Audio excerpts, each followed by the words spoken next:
آره دا نظر شما چیه در مورد چای؟ باید شمالی نظر بدن یا ترکا؟ حالا من ترکم دیگه، اصولا توی خانواده و فامیل دارم میبینم، یعنی اینا سماور رو خالی میکنن. یعنی یک نفر از غروب تا شب که بخوابه یه دونه سماور رو هندل میکنه تکی. البته خودم اینجوری نیستم، خودم اصلا چای خور نیستم، ولی توی خانواده و فامیل میبینم. بله. اگه حسین اگه نظر من و رضا کافی نیست بگی محمد رضا هم بیاد اونم نظرشو بگه بهت. بابا شما از چایی چی میفهمین؟ ما ادراک ما چایی چه بله بله. ندارن، نه چه ندارن. بابا من دانشگاه میرم با خودم فلاسک میبرم، من از اونجا چای نمیگیرم. تو تا حالا درست. دانشگاه رفتی با خودت فلاسک بردی؟ من تو نه. دوران مدرسه با خودت چای نپتون بردی؟ یعنی چای کیسه یا با خودت بردی؟ نه نبردی من داداش. کیفمو ببین، من کیفی که 5 ساله 6 ساله دارم باش دانشگاه میرم، سالش شو میشه دیگه. 6 ساله دارم باش دانشگاه میرم، مثلا وزنش کنی 1 کیلو نمیشه، کل وسیلش یه دونه دفتر، دو تا هیچ. خودکار و فلان و ایناس. کیفر نمیدونم برای چی میبرم، خدا فکر همش مثلا توی جیب جا میشه همه رو جمع بعد کنی. میگن که مملکت چرا وضعش این شکلیه. من واقعا حرفی ندارم. بلش. از حرف کم کنیم و به عمل بیافزاییم. بریم سراغ فوتبال. بازی‌های فوتبال. 2 تا بازی از لالیگا داریم و رسما این اپیزود تبدیل به لالیگا کست شدیم. بازی با تیمای بارسا و اتلتیکو توی اولین بازی که می‌خوایم بررسی بکنیم، و اون طرفم رئال مادرید و بیلبائو. البته درستش بیلبائو و رئال مادرید، چون اونجا بیلبائو میزبانه. خیلی خوب.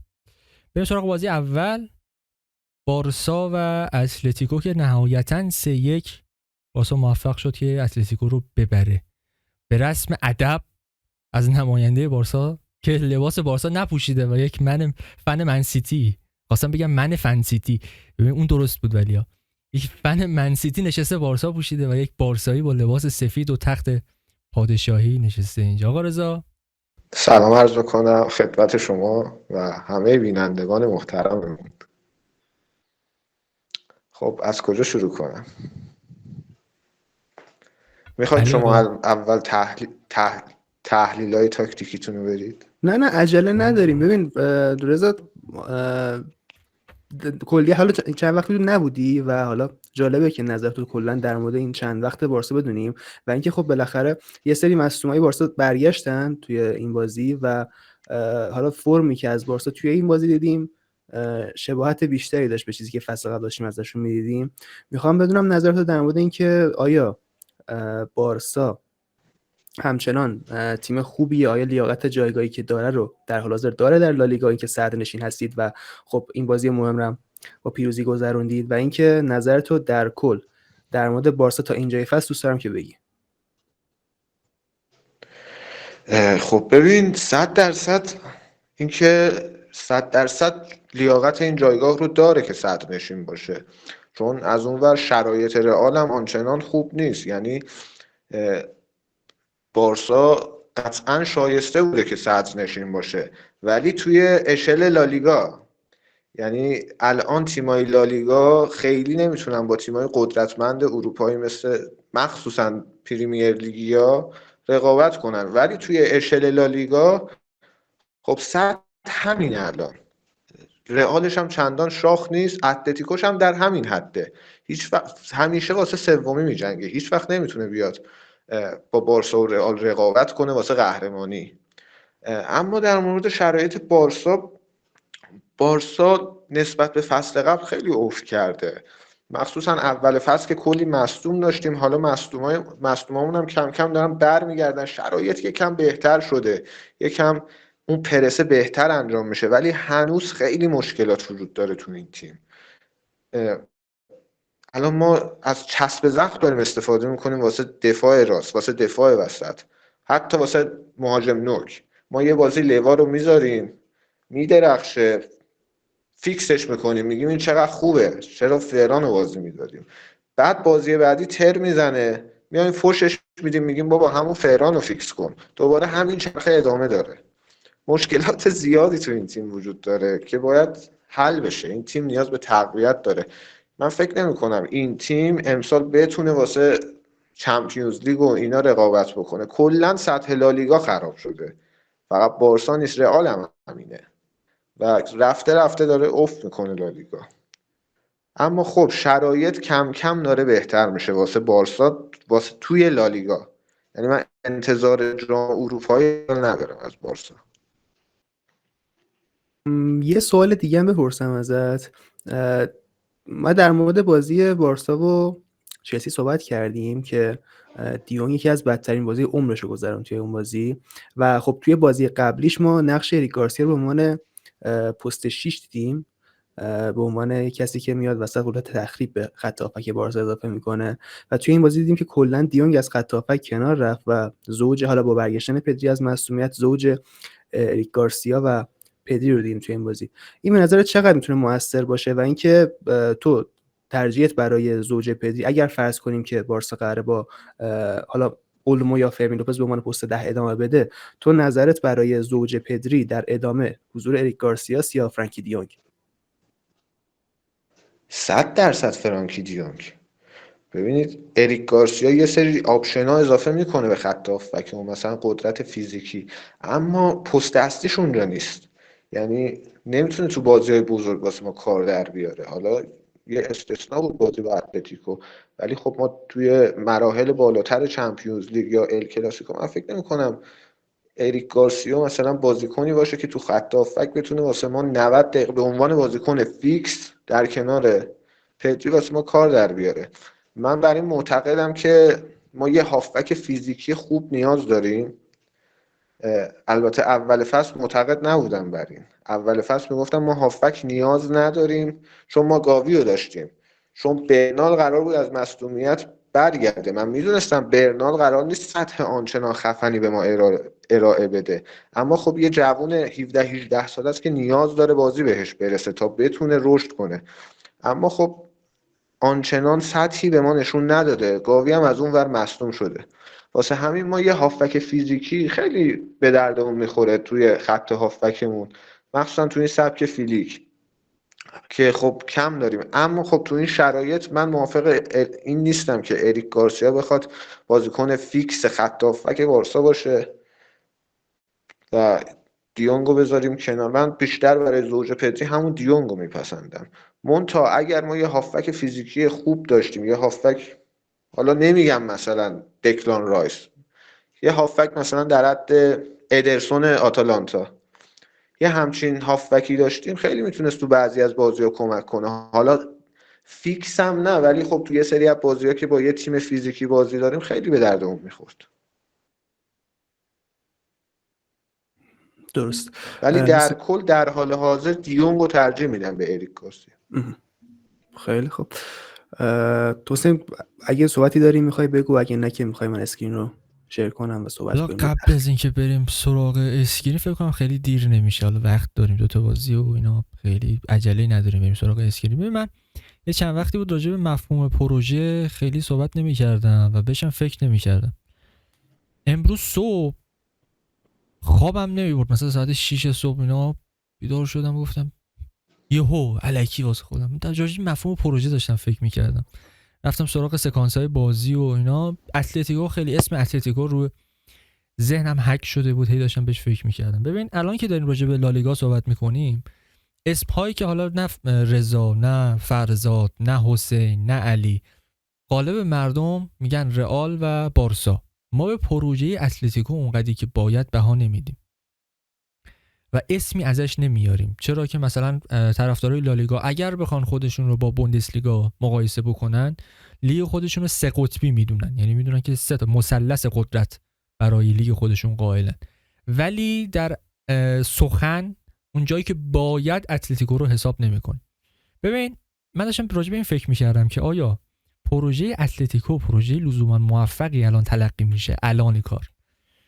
لابلاش داشتم راجع به استانداردها صحبت میکردم، تو ذهنم فکر میکردم بهش. استانداردها رو فکر میکنم سر اپیزودی که راجع به سری آ داشتیم صحبت میکردیم.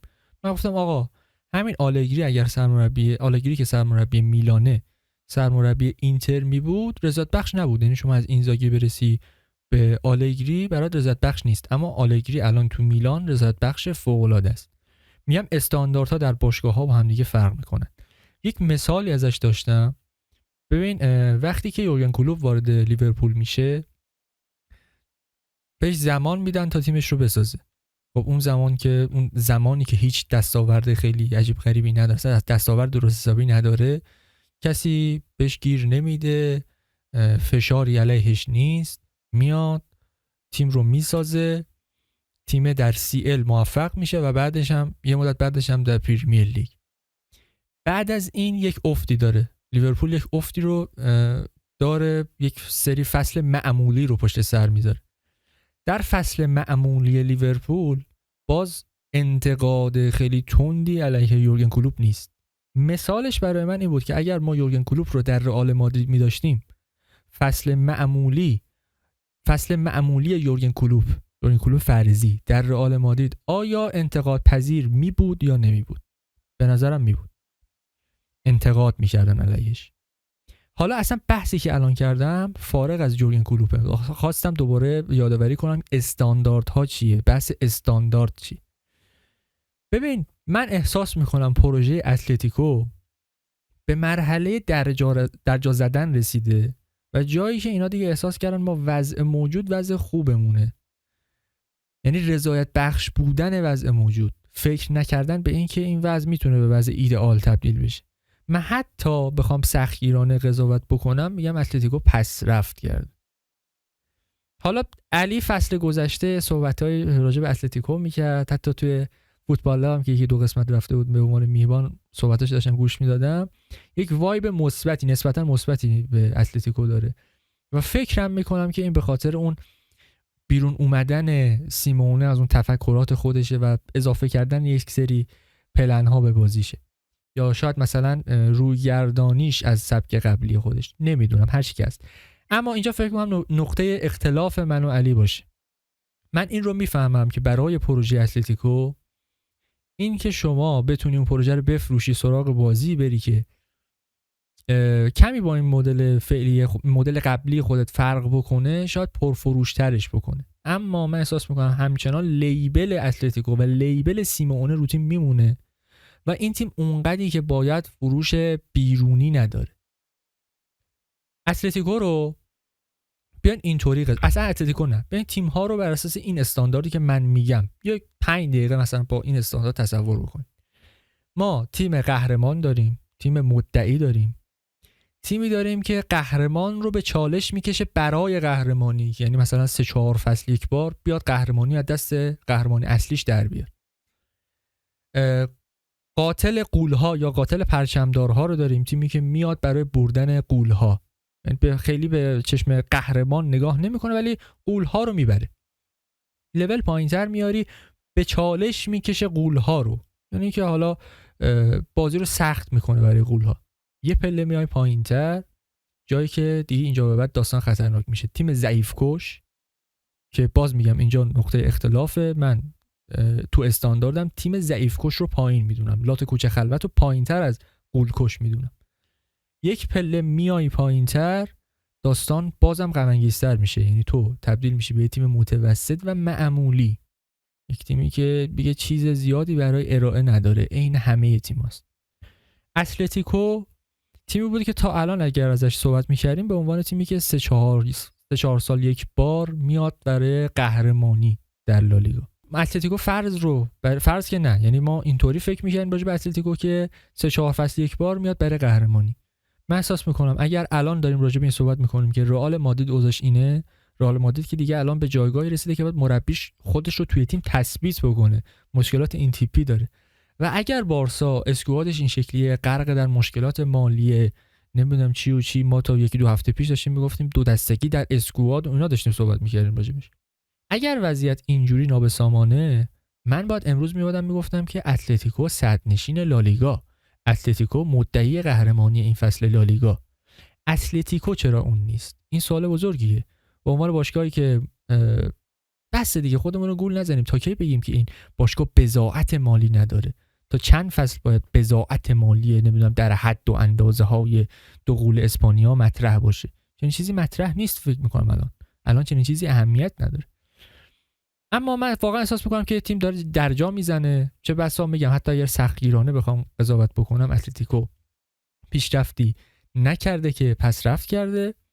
و بحثم اینه، من اگر میخوام که تیم من یک مدل دیگه بازی بکنه، چرا باید حتما این رو بسپرم به دست سیمونه که سیمونه بیاد این کار رو انجام بده؟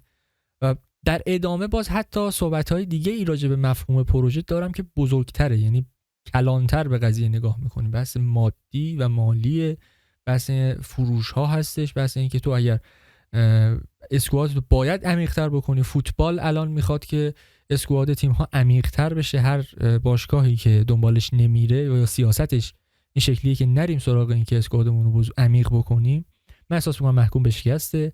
تئوری پپ گواردیولا که نمیدونم حالا اینو واقعا بهش علاقه داشت، سخنه از دلش بر اومد یا چی و اینا رو خبر ندارم، ولی اون تئوریه که گفته بود من نمیدونم چند تا بازیکن محدود دارم به همونا بازی میدم، اگر اسکواد من عمیق بشه من اینا نمیتونن بازی بکنن، نمیدونم تیم ما به هم میریزه، اون همبستگی ما از بین میره یا من مثلا دچار مشکل میشم.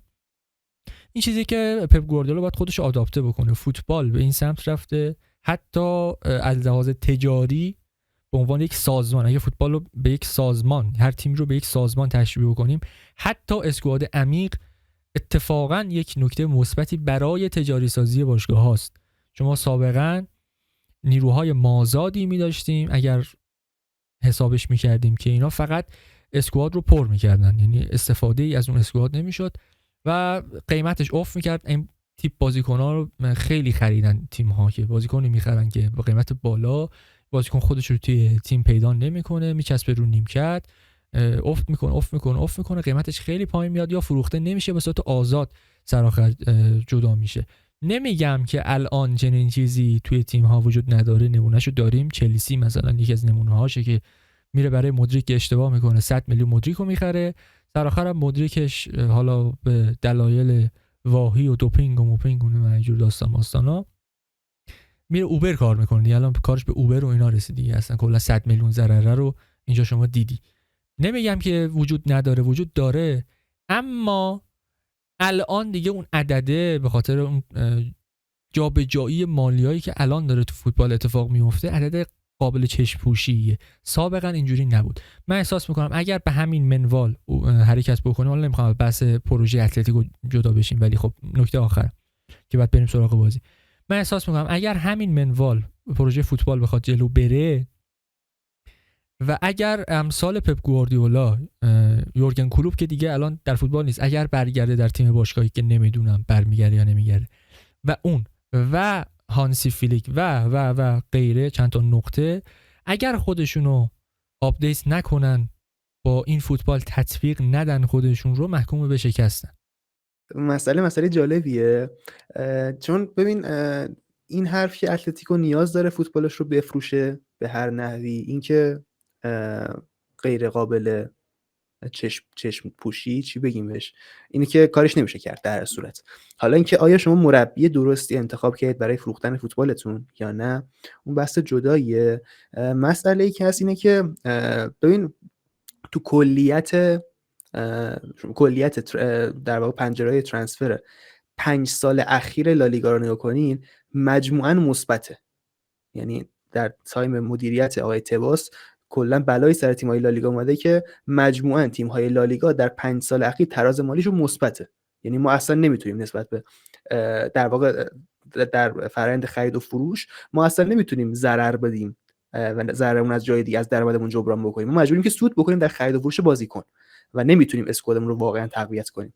و در مجموعاً 5 سال اخیر صرفا 2 تا باشگاه بودن که تونستن تراز مالی منفی درست حسابی ثبت بکنن. منفی درست حسابی که میگم یعنی مثلا در 5 سال اخیر منفی 50 میلیون و بیشتر. مثلا منفی 50 میلیون که میگم یعنی سالی 10 میلیون انقدر ضرر بدن در خرید و فروش بازیکن و بارسا جزشون نبوده طبیعتا با توجه به مشکلات مالی اخیر، و اون تو باشگاه رئال مادرید و اتلتیکو مادرید بودن. و اتلتیکو 2 ساله که واقعا روی این فرآیند افتاده که ما میتونیم بازیکن بخریم به درستی، یعنی بازیکنی بخریم که واقعا تراز منفی برامون ثبت بشه و از لازم مالی هم ضرر آنچنانی نکنیم. هنوز ترازهای مالیمون اونقدر باثبات هست که میتونیم بازیکن بخریم و ترکیبمون رو تقویت بکنیم. پنجره فصل قبل اتلتیکو اینجوری پیش رفت که چند تا بازیکنی که شاید میشه گفت در اشل لالیگا ستاره بودن به تیم اضافه شدن که مهمترینش خولیان آلوارز بود و خب درخشان بود از فصل قبل، و در کنارش بازیکن‌های دیگه هم جذب شدن، مثالش کانر گلگر. داشتم میگفتم اتلتیکو 2 سال وارد این فرایند شده که ما میتونیم واقعا تراز مالی جدا منفی ثبت بکنیم و خب سال قبل اتلتیکو بازیکنایی خرید که میشد گفت در اشل لالیگا ستارن، مهمترینشون خولیان آلوارز، حتی میشه گفت گلگر تا حدودی که حالا شاید از حد انتظار ما پایینتر جواب داد، شاید کمتر بهش بازی رسید. من فکر میکنم که دقایق بازی گلگر هم شاید خب کمتر از رقباش بود، خط هافبک.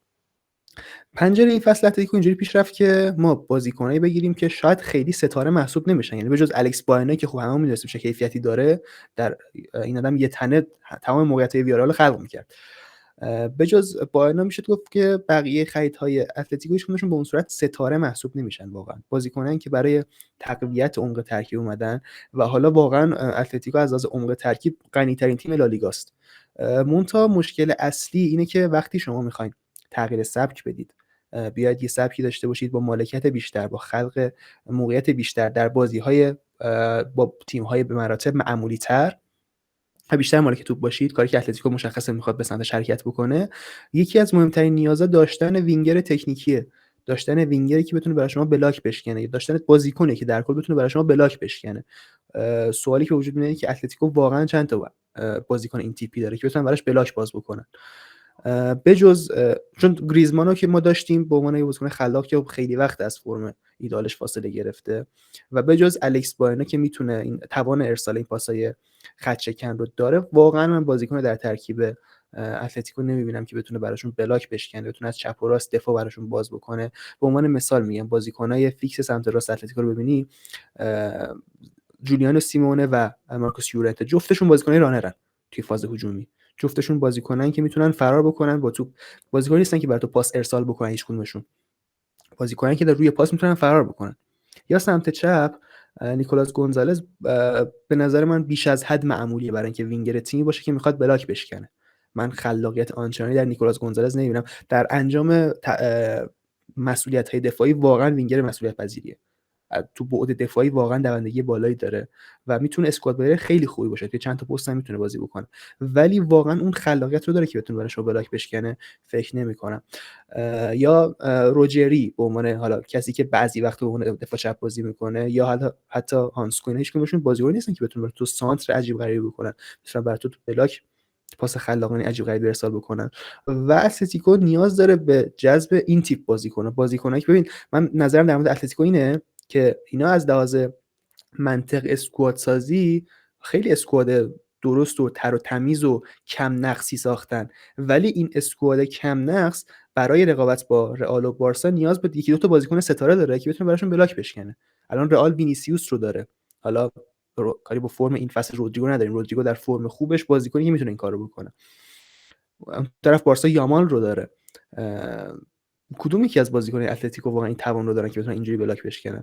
من به نظرم اتلتیکو برای اینکه میخواد با رئال و بارسا واقعا رقابت بکنه و دیگه صرفا اون تیم حالا چی اسمش رو بگیم قول کشه باشه، اون تیم فرصت طلبه باشه که بخواد در ضعف اینا از ضعف این استفاده بکنه، نیاز داره به یکی دو تا بازیکن از اون تیپ، بازیکنی که واقعا بتونن برای این تیم قفل‌های بسته رو باز بکنن و به نظر اینو نداره در حال حاضر.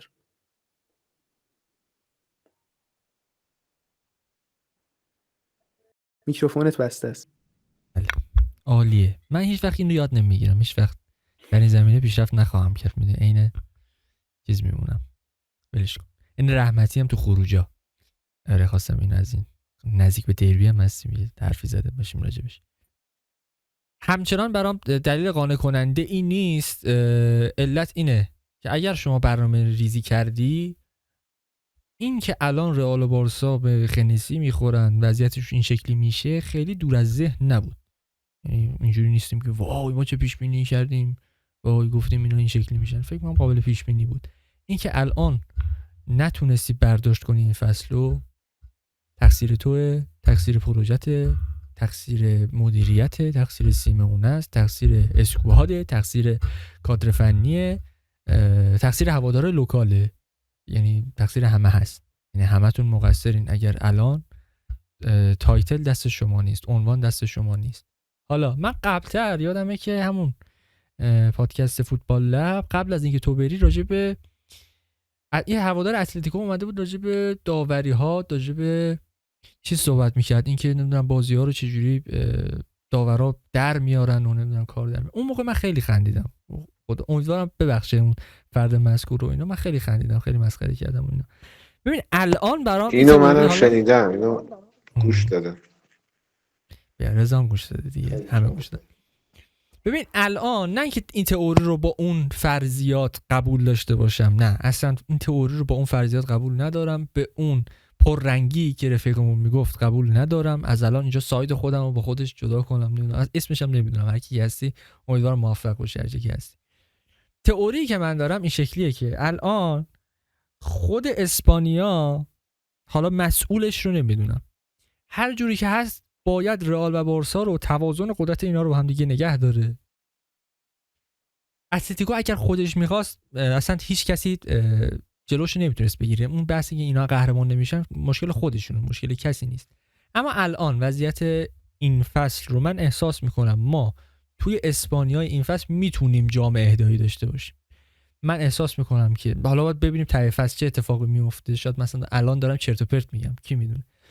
من فکر میکنم که ما یه برنده لالیگا داریم، یه برنده سوپرکاپ و کوپا دل ری داریم که توازن تایتل ها و عنوان ها در اسپانیا توی این فصل با هم دیگه رعایت بشه. حالا باید ببینیم ته فصل چی میشه، شاید اصلا همین حرفایی که زدم چرت و پرت باشه، شاید عناوین به یک شکل دیگه ای پخش بشه، شاید یه تیمایی تو زمین در بیارن. اگر آخر فصل نشستیم دیدیم که کوپا دل ری و سوپرکاپ و مثلا بارسا بود مثلا، و مثلا لالیگا رو اومد رئال مادرید بود، نمیدونم مثال زدم، این تئوری رو در نظر بگیرین خواهشن که بدونین امروز چندمه، امروز 13 آذر 404 حسین نشست این تئوری رو مطرح کرد. شاید چرت و پرت بگم، ته فصل بگین حسین 13 آذر 404 تو چه تئوری مزخرفی رو نشستی گفتی. خواستم از این لحاظم این تئوری رو بگم. بریم سراغ بازی دیگه، فکر نمی‌کنم چیز دیگه مونده باشه، بریم سراغ بازی. فکر می‌کنم در مورد بازی کلا یه جمله با حسین صحبت کردیم قبل از ضبط و آن این بود که تقصیر سیمون است. یعنی گل دومی که اتلتیکو دریافت میکنه و جایی که بازی از دستشون در میره کاملا مقصر سیمون است. چرا؟ در موردش صحبت میکنه. اتفاقی که میفته اینه که ببین بارسا پلن هجومیش اینجوریه که من فولبک چپم رو میدم بالا، رافینیا توی هاف اسپیس، لواندوفسکی وسط، اولمو توی هاف اسپیس راست و یامال لب خط. حالا مسئله اینجاست که اتلتیکو برای اینکه بتونه این توازن دفاعی رو حفظ بکنه و کم نیاره در مقابل نفرات هجومی بارسا، مجبوره که 5 نفره بکنه خط عقبش رو، کاری که سیمونه بارها در طول این فصل انجام داده. چیکار میکنه؟ وینگر راستش که سیمونس رو میاره عقب و یه 5-3-2 میسازه در ابتدای بازی. اتفاقی که میفته اینه، پلن دفاعی اتلتیکو معمولا 5-3-2. حالا مسئله که وجود میاد چیه؟ اینه که سمت راست بارسا یک اعجوبه وجود داره به نام بس اول در مورد پلن اتلتیکو صحبت بکنیم چون گل اول رو اتلتیکو میزنه. پس اول این ور بس صحبت بکنیم بعد میریم سراغ اونورش. اتفاقی که میفته اینه که خب اتلتیکو تیمی نیست که تو این بازی بخواد پرس رو انجام بده و کارش دقیقاً همون پلنی که خیلی تیم‌ها در مقابل بارسا انجام دادن، اینکه ما بخوایم پشت خط آفساید بارسا فرار بکنیم. و اتفاقی که میفته یک مقداری متفاوته با کاری که اتلتیکو توی بازی قبلی میکرد. اونجا معمولا یک وینگر خلاقی داشتن که کاری که میکرد این بود که از لب خط میرفت فرار میکرد، یه پاس فراری مینداخت، یه مهاجم سرعتی اینجا فرار میکرد، تک به تک میشد و گل میزد. اینجا اون وینگر خلاق وجود نداره، اونجا وینگر تکنیکی وجود نداره، وینگر سرعتی وجود نداره که من میخوام راش بندازم. اتفاقی که میفته اینه که من پاس بلند میندازم از دفاع، پاس بلند رو که میندازم یه خولیان آلوارز دارم که اون نقش مهاجم گولزنه رو برای من انجام میده، ران رو انجام میده. یعنی این نفر وقتی که قرار توپ ارسال بشه، اون مهاجم من که قرار شادو ران من رو انجام بده جلوترین نفره من در مقابل خط آفساید بارسا. کاری که انجام میده اینه که رانش رو به سمت راست و عقب میزنه و ناخودآگاه مدافعین بارسا باهاش حرکت میکنن، میان بالاتر تا این خط آفساید رو باهاش تنظیم بکنن و کسی که قراره از این خلا استفاده بکنه الکس بایناست. الکس باینا با این که مهاجم خیلی سریعی هم نیست، اصلا مهاجمی نیست که به خاطر سرعتی بودنش ریت بشه، ولی دقیقاً میاد از این پاسه بلند استفاده میکنه، فرار میکنه پشت دفاع بارسا و تک به تک میشه. و حالا مسئله پاو کوبارسی هم هست که سرعت کافی نداره و خیلی راحت اجازه میده که از پشتش با اینا فرار بکنه. و مسئله ژول کونده هم هست دیگه. کونده هم مثلا بازیکن نیست که اون سرعت رو داشته باشه که بتونه اون کاور مناسب رو داشته باشه، بتونه پا به پای بازیکن فرار بکنه و استفاده از سرعت مهاجمین در مقابل کونده و کوبارسی یا حالا دو تا مدافع اون سمت بارسا که کونده جزء یکیشون هست طبیعتا، پلن معمولی بوده که با تیم‌های در مقابل بارسا انجامش دادن بار. اما اتفاقی که اون طرف زمین میفته اینه که بارسا یه 5 نفره جلوی زمینش میسازه و اتلتیکو برای اینکه این تعادل حفظ بشه و در مقابل بارسا بر عددی به ضررش به وجود نیاد، سیمونه رو میکشه عقب و یک 5-3-2 میسازه عقب زمین خودش. اما نکته کجاست؟ نکته اینجاست که یامال بازیکنی که یک نفر برای مهارش کافی نیست و توی این بازی کاملا میره لب خط، یعنی کاملا یامال رفته لب خط، خیلی نمیاد داخل و بازیکن‌های اتلتیکو مجبورن برای اینکه بخوام مهارش بکنن 2 نفر رو ببرن سمت یامال و اتفاقی که میفته اینه که یک اولمو وجود داره که خیلی وسط نیست، خیلی درگیر نمیکنه خودش رو با هافبک‌های اتلتیکو و میاد از این فضای خالی استفاده میکنه. منتها اولمو بازیکن خیلی سریعی نیست و اگر هم قرار توپ بهش برسه این فرصت ریکاوری رو به لنگله میده که بخواد بیاد عقب و یک پوشش تقریبا مناسبی رو در مقابل اولمو ایجاد بکنه. سریع ترین بازیکن بارسا کیه؟ رافینیا. بهترین رانر بارسا کیه؟ رافینیا. من چیکار میکنم؟ میام دو تا بازیکن عوض میکنم توی یک لحظه، یعنی جای اولمو و رافینیا رو توی لحظه گل عوض میکنم و پاس از طرف پدری ارسال میشه. لنگله این سرعت رو نداره که بخواد ریکاوری رو انجام بده. یک فضای بازی برای رافینیا وجود داره که بخواد توی این فضای خالی فرار بکنه، از این فضا استفاده میکنه و میرسیم به صحنه خطرناکی که بارسا خلق میکنه و گلشون توی این بازی. حالا برای پوشش این قضیه چه اتفاقی میفته از طرف اتلتیکو؟ اینه که آقا من نمیتونم یامال رو رها بکنم لب خط، نمیتونم یک نفر رو باش نگه دارم، مجبورم یک پوشش اضافه اینور خلق بکنم و اون پوشش توسط باریوس اتفاق میفته. باریوس مجبوره که بیاد این پوشش رو انجام بده و اتلتیکو در دفاعی ترین حالت خودش 6 نفره میشه عقب زمینش برای اینکه بتونه این پوشش رو در هاف اسپیس سمت چپ خودش هم لحاظ بکنه و در مقابل بارسا عددی کم نیاره. تعویضایی که انجام میشه در نیمه دوم، یکیش حضور گلگر جای گونزالز و تا اینجا تعادل دفاعی حفظ شده.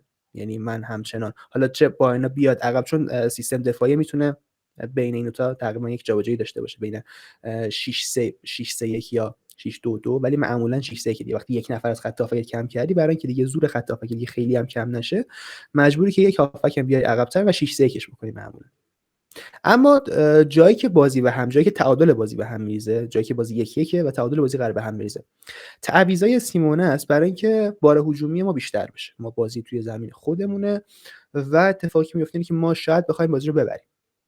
تعویضایی که انجام میدیم چیه؟ اولا که خب باینا مصدوم میشه و جاش الکساندر سولوس میاد بازی و تعویض بعدی هم اینه که تییاگو آلمادا میاد جای فکر میکنم سیمونه رو میکشه بیرون و جاش گلگر رو میفرسته تو، جاش آلمادا رو میفرسته تو و اتفاقی که میفته اینه که آلمادا تبدیل به وینگر چپ من میشه و گلگر میاد اون کار پوششی سیمونا رو انجام بده. اما مسئله که وجود میاد اینه که من یه هافک کم کردم، یه مهاجم اضافه کردم و باریوس رو مجبور ببرم بالا و پوششی که تا قبل از اون توسط باریوس یا گلگر انجام شد، چون گلگر وقتی وارد بازی شده بود اون پوشش رو انجام میداد سمت، ولی از وقتی تعویض انجام شد گلگر رفت سمت راست زمین و آلمادا پوشش رو انجام نمیداد و وقتی آلمادا این پوشش رو انجام نمیده، لنگیل مجبوره که با اولمو درگیر بشه و دوباره مجبوره که اون پوشش درسته رو انجام بده یا اینکه خود خیمنز مجبوره که بیاد انجام بشه.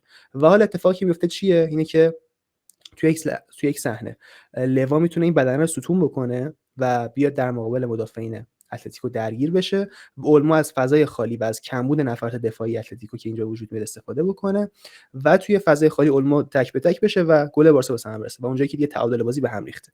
حالا تعویض‌های بعدیش هم درست اتلتیکو هجومی تر کرد، حضور گریزمان، حضور در واقع تبدیل به 4-3-1 شدن از جای بعد، ولی خب نتونستن پلن هجومیشون انقدر کافی نبود برای اینکه بتونن خط دفاع بارسا رو باز بکنن. خط دفاع بارسا در مجموع یک مقدار عقب رفت نسبت به بازی قبلی که تغییر جالبی بود، ولی مهمترین نقطه بازی به نظر من همینجا بود دیگه، تقریبا دقیقه 45 تا 65 بازی که گل دوم بارسا به ثمر میرسه و تعادل بازی رو تعویضای خود سیمون رو که دقیقاً به هم زد.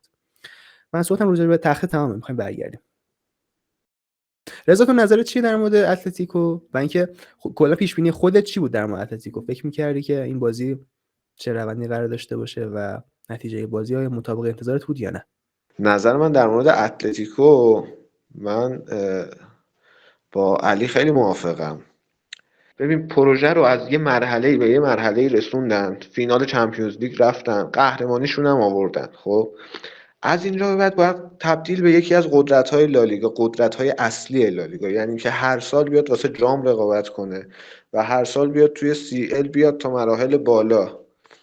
بعد پروژه رو به اینجا میرسوندن، اما خب نیاز به تغییر داشت، نیاز به تغییر مربی، نیاز به خرید. حالا یکی دو سال دارن خوب خرید میکنن، اما خب باید از سیمونه گذر کنن و افکار سیمونه دیگه جواب نمیده تو این تیم. یعنی تا کی میخوای اینجوری بری جلو؟ 14 سال 13 سال داری اینجوری میری جلو دیگه. تو تیمو از تیم پنجم ششم لالیگا آوردی تبدیل کردی به تیمی که 2 بار فینال چمپیونز لیگ رو تجربه کرده، سالها تونسته موفق شده بیاد مراحل بالای لیگ قهرمانان، 2 بار قهرمان لالیگا شده. از اینجا به بعد باید یه مرحله پیشرفت کنی.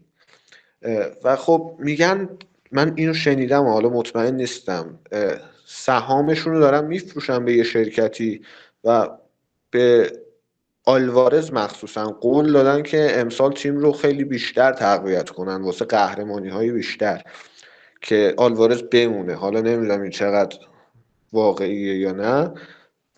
واسه کادر مدیریتیشون هم آلمانی رو آوردن به عنوان مدیر ورزشی و میگن که حالا قراره که این تابستون خرجای بیشتری کنن، ولی خب فقط خرج کافی نیست. به نظر من باید از مربی هم گذر بکنن. اما نظرم در مورد این بازی، والا حقیقتش بازی خیلی سختی بود، چون اتلتیکو خیلی فرم خوبی بود و من فکر نمی کردم بتونیم بازی رو ببریم. من حقیقتش فکر می کردم بازی مساوی میشه و اگر خیلی خوش شانس باشیم با اختلاف 1 گل بازی رو ببریم. اما خب بازی خیلی خوب پیش رفت. با برگشت مصدومامون مخصوصا پدری و رافینیا پیشرفت چشمگیر رو تو تیم دیدم. البته میگم بازم نه مثلا نمیخوام جوگیر باشم، ولی خب خیلی بهتر بودیم نسبت به بازی‌های قبل و پرسمون خیلی بهتر انجام میشد، خط هافبکمون خیلی بهتر بود توی بازی سازی و کلا خیلی بازی خوبی بود. بعد اما نکته خیلی چشمگیری که چشم منو گرفت، من خوشم اومد، نیمه دوم بود. بعد از گل پیروزی که زدیم خیلی خوب بازی رو کنترل کردیم و من اصلا لذت میبرم اگه همچین چیزی رو از تیمم ببینم، خیلی خوشم میاد. اما خب بازم میگم اتلتیکو مادریده، یعنی اتلتیکو مادرید اون خط حمله ای رو نداره که بیاد مثلا بتونه لو بلاک باز کنه. ما هم البته لو بلاک اونقدر خفن نیستا، ولی خب منظورم اینه که بایرن مونیخ نیست، پاریس سن ژرمن نیست که بگیم ما واو چقدر بازی رو خوب کنترل کردیم. آره عالی بود این کارمون، عالی کنترل کردیم، اما اونورم اتلتیکو مادریده، یعنی یه تیم هجومی خیلی خفنی نیستش که بگیم واو ما عالی کار کردیم، ما دیگه مشکلی نداریم. مثلا من یه سوال پرسم قبلش، این نوشته چرا هنوز هست؟ گفتم شاید یکی هوس کرد که حرف رکیک بزنه، گفتم اونو بذارم، چون اولیش یه دونه ترید و اینا شنیدم، گفتم شاید ترسیدم، گفتم شاید قضیه دارتر از اینا میشه، گفتیم اینجا بذاریمش دیگه. منم وعده داده بودم که دیگه سانسور نمی‌کنم، اگه هر چی دلش خواست بگه دیگه، گفتیم این داستانو داشته باشه. اما راجع به بازی، نظرم راجع به بازی، منم مثل رضا فکر نمی‌کردم که بازی در نهایت، اول بازی فکر نمی‌کردم که بازی در نهایت با برد بارسا به اسپان برسه و خودم متعجب شدم. من احساس می‌کردم بازی یا مساوی یا برد اتلتیکوه که اتفاق نیفتاد و بارسا بازی رو برد. و راجع به خود بازی و نظر کلی راجع به بازی، دو تا تیم موقعیت‌هایی داشتن که نزدن و هم کمک کرد به کیفیت بصری بازی، تماشاگر پسندتر شدن بازی.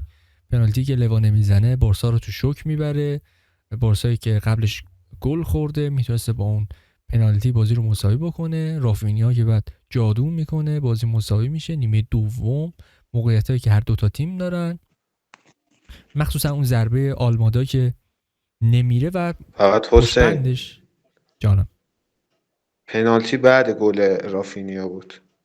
پنالتی بعد رافینیا بود، میام حافظه من آره شته. آره عذرخواهی میکنم. آره یه صحبتی حالا الانم گفت رضا، قبل از اینکه یه صحبتمو بگم یاد یه چیزی افتادم. ببین من اگر توی پادکست نشستم الان نسخه ویدیویی و نسخه صوتی یک نقل قولی از فوتبال لب کردم، بحثم تبلیغ منفی نبود. احتمالاً کسایی که دنبال کرده باشن پادکست رو میدونن که من اصلا یک استاندارد، یک روحیه اخلاقی دارم که اگر قرار باشه راجع به کسی تبلیغ منفی بکنم، اعلام میکنم که من دارم یک عمل زشتی رو مرتکب میشم و چون الان اعلامش نکردم تبلیغ منفی نبوده.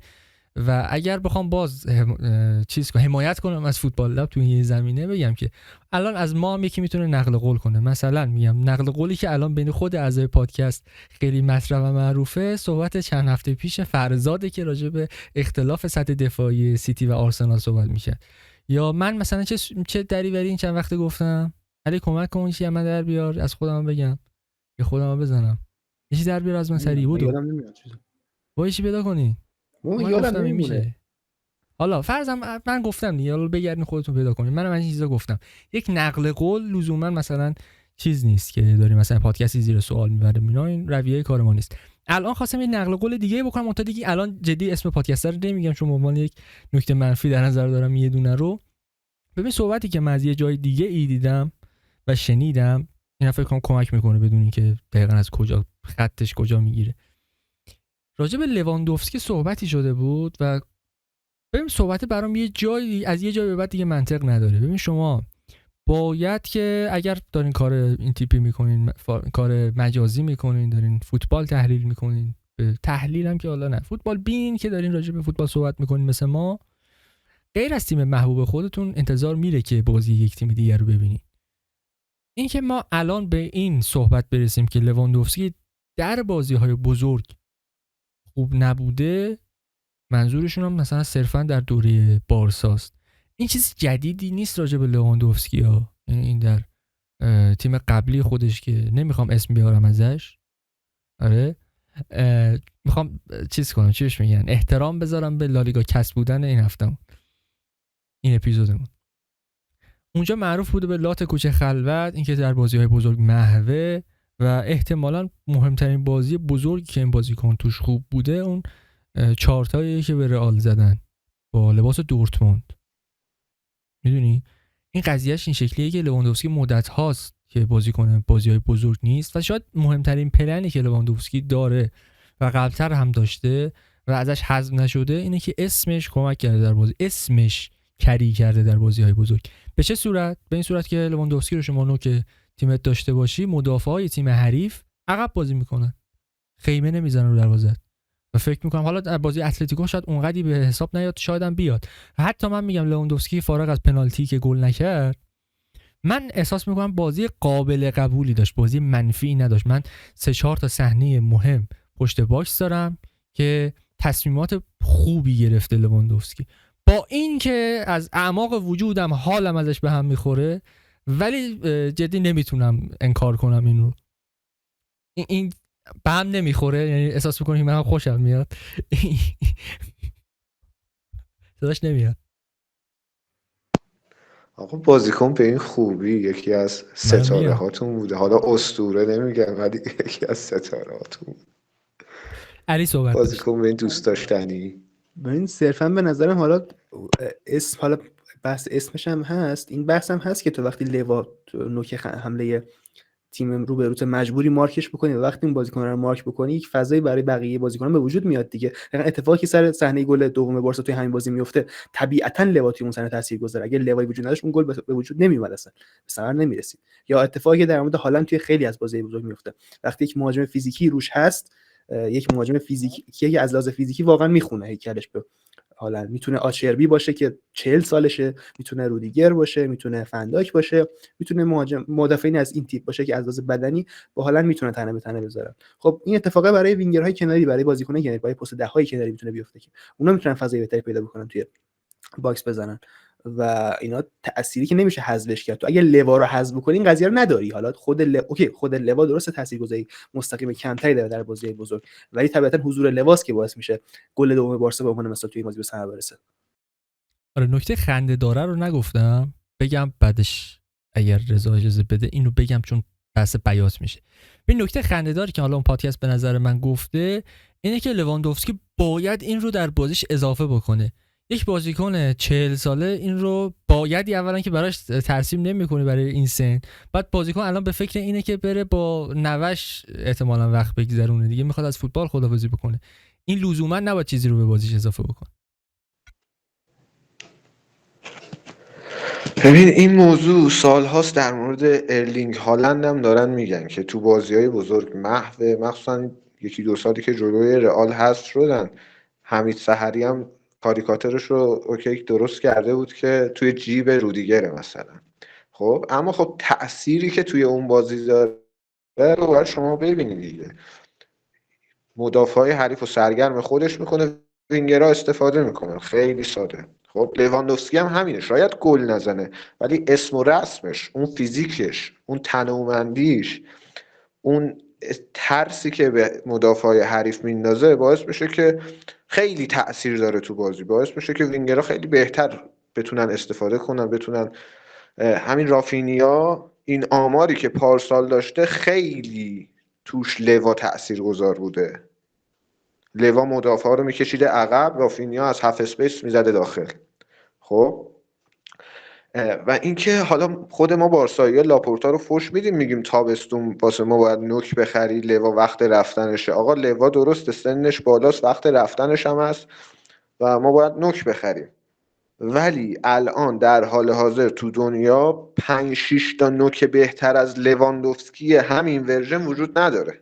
من فقط یه سوال کوتاه بپرسم حسین، به نظرت، چون با توجه به اینکه اخبارش میاد که مثل اینکه لوا تمدید نمیشه قراردادش و خب اتفاق منطقی هم هستی، الان فصل بعد 38 سالش میشه دیگه، بیخیال، تو به نظرت لوا به درد میلان نمیخوره؟ هر کسی به درد میلان میخوره، من اینو کاملا تصدیق میکنم. منتها خود لوا به نظرم دیگه نمیخواد بازی بکنه، این شکلی یک تصمیم شخصی گرفته دیگه، کارش نمیتونه بکنه. من به نظرم تو میلان جواب میدم، شما در کنار مودریچ میتونن برن. خب در مورد فصل بعد صحبت می‌کنیم، من فکر می‌کنم که مودریچ فصل بعدم دیگه نباشه توی میلان. میگم حدسم در مورد مودریچ اینه که اینجا ماجرا رو میگذرونه و کلا از فوتبال خداحافظی میکنه. احتمال قوی. ولی در مورد وضعیت بارسا و آینده این فصلشون هم صحبت بکنیم وقت بد نیست، چون یک بحثی رو مطرح کرده بودی، این که حالا صحبت هایی که از فیلیک مطرح میشه شاید حرفایی که خیلی با روحیات فیلیک سازگار نیست، شاید حتی زبان بدن فیلیک هم چیز دیگه داره میرسونه. ببین یک اتفاقی میفته، من حالا پادکست حالا سیدلو اینا رو داشتم گوش میدادم، همین نویسنده کتاب معروف ترسون در لالیگا یک کتاب خونده تو زندگیش رضا، ما دهن ما رو صاف کرده، هر هفته رفرنس میده به این کتابه. من کی رفرنس دادم به این کتابه؟ بگو شوخی کردم، بگو. داشتم میگفتم که آره اینو میگفت که در مورد اون در واقع فیلم معروفی که از فیلیک و رافینیا توی بازی هفته قبلشون اومد بیرون که فیلیک نشسته بود روی نیمکت و داشت دیگه حالت گریان و سوار زنان و اینایی داشت و اصلا صحنه جالبی نبود و با رافینیا داشت صحبت میکرد. کلا این برداشت داشت که شاید خود فیلیک در حال حاضر خیلی فشار روشه و اونقدری که مصاحبه‌اش میگن خوشحال نیست.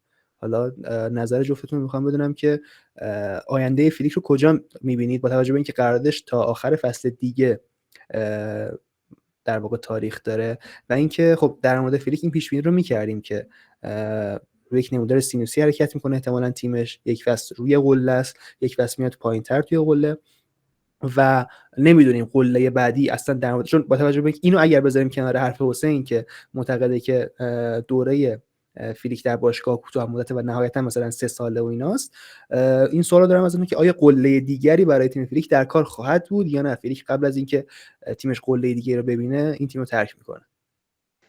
مربیگری تو بارسا یا رئال مادرید یا خیلی از تیم‌های بزرگ، بایر مونیخ هم همینه، منچستر یونایتد هم همینه، فشار خیلی زیادی روی مربیه، خیلی شغل سختیه. ما از کرایوف به بعد هیچ مربی رو نداشتیم که 5 سال دوام آورده باشه تو بارسا.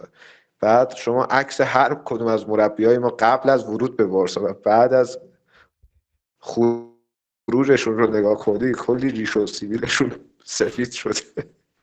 اونقدر که بهشون فشار میاد، اونقدر که شغل سختیه، اونقدر که مخصوصا رسانه‌های بارسا اونقدر که فشار میاره، الان هم مشخصه رو فیلیک فشار زیادیه. و در مورد اینکه چقدر میمونه، به نظر من ته ته تهش یه فصل دیگه تمدید بکنه، ته تهش. حالا یا با تموم شدن قراردادش میره یا تهش یه فصل دیگه تمدید بکنه. ولی در کل مربیگری توی بارسا، رئال، اینجور تیم خیلی کار سختیه، خیلی فشار تحمل میکنن مربیای این دوتا تیم. حالا در مورد قلهش من نمیتونم نظر بدم، خیلی سخته که آیا قله دیگه ای تجربه میکنه یا نه. بستگی داره که مدیریت چی کار بکنه. واقعا هیچ ایده ای ندارم در این مورد. راجع به آینده بارسا من هم ایده خیلی دقیقی ندارم.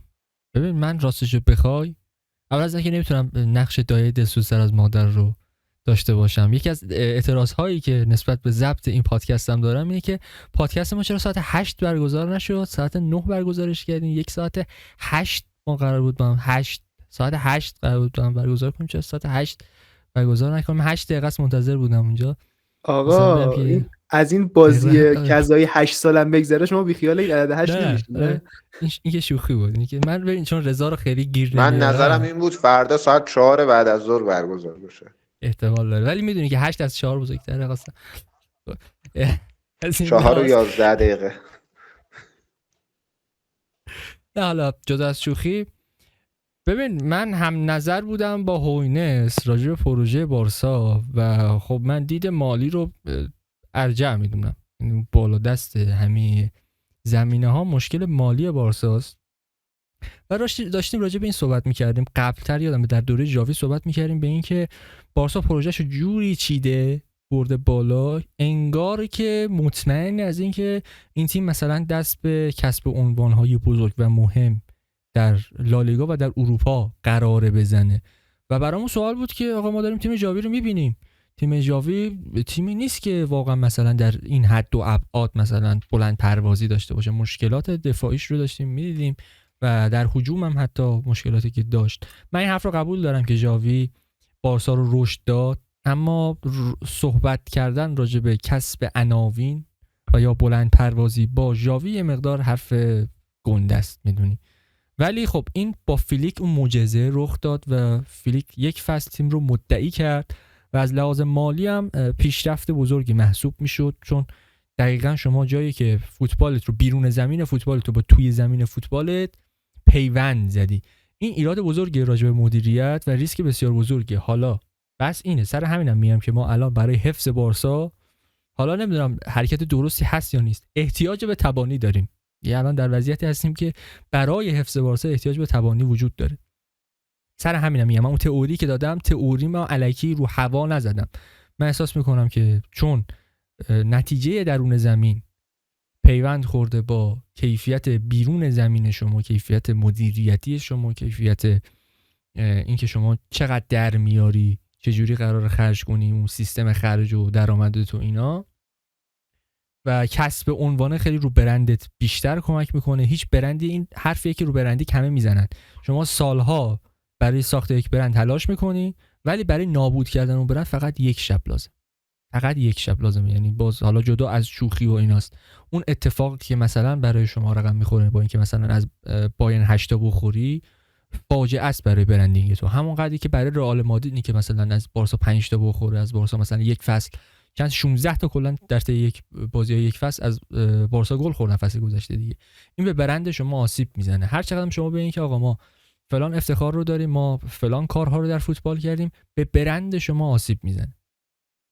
و اینکه اگر ما ببین اوضاع اگر انقدر داغون بشه که اوضاع داغون نیست، انقدی داغون نیست که من هفته گذشته از فیلیک دفاع کردم در پادکست، گفتم اوضاع هنوز اونقدی داغون نیست که رسانه‌ها دارن آب و تابش میدن، اونقدی نیست. اما فرض رو بر این بگیریم، میگم اون فرض اخراجه بود، فرض محاله که گفتم بیاین دیگه به هر حال راجعش صحبت بکنیم، فرض محاله رو صحبت کنیم راجعش. فرض رو بر این بگیریم که فیلیک اوضاع داغونی داره، تیم یک دست نیست. من حتی راجع به یک دست نبودن تیم بارسا هم نسبت بهش لاک منفی میدم. من احساسم بر نه اینکه فیلیک ابدا نمیتونه مثلا چنین نوعی مدیریت بکنه که بازیکن‌ها مثلا باش دو دستگی بیفتن. چرا؟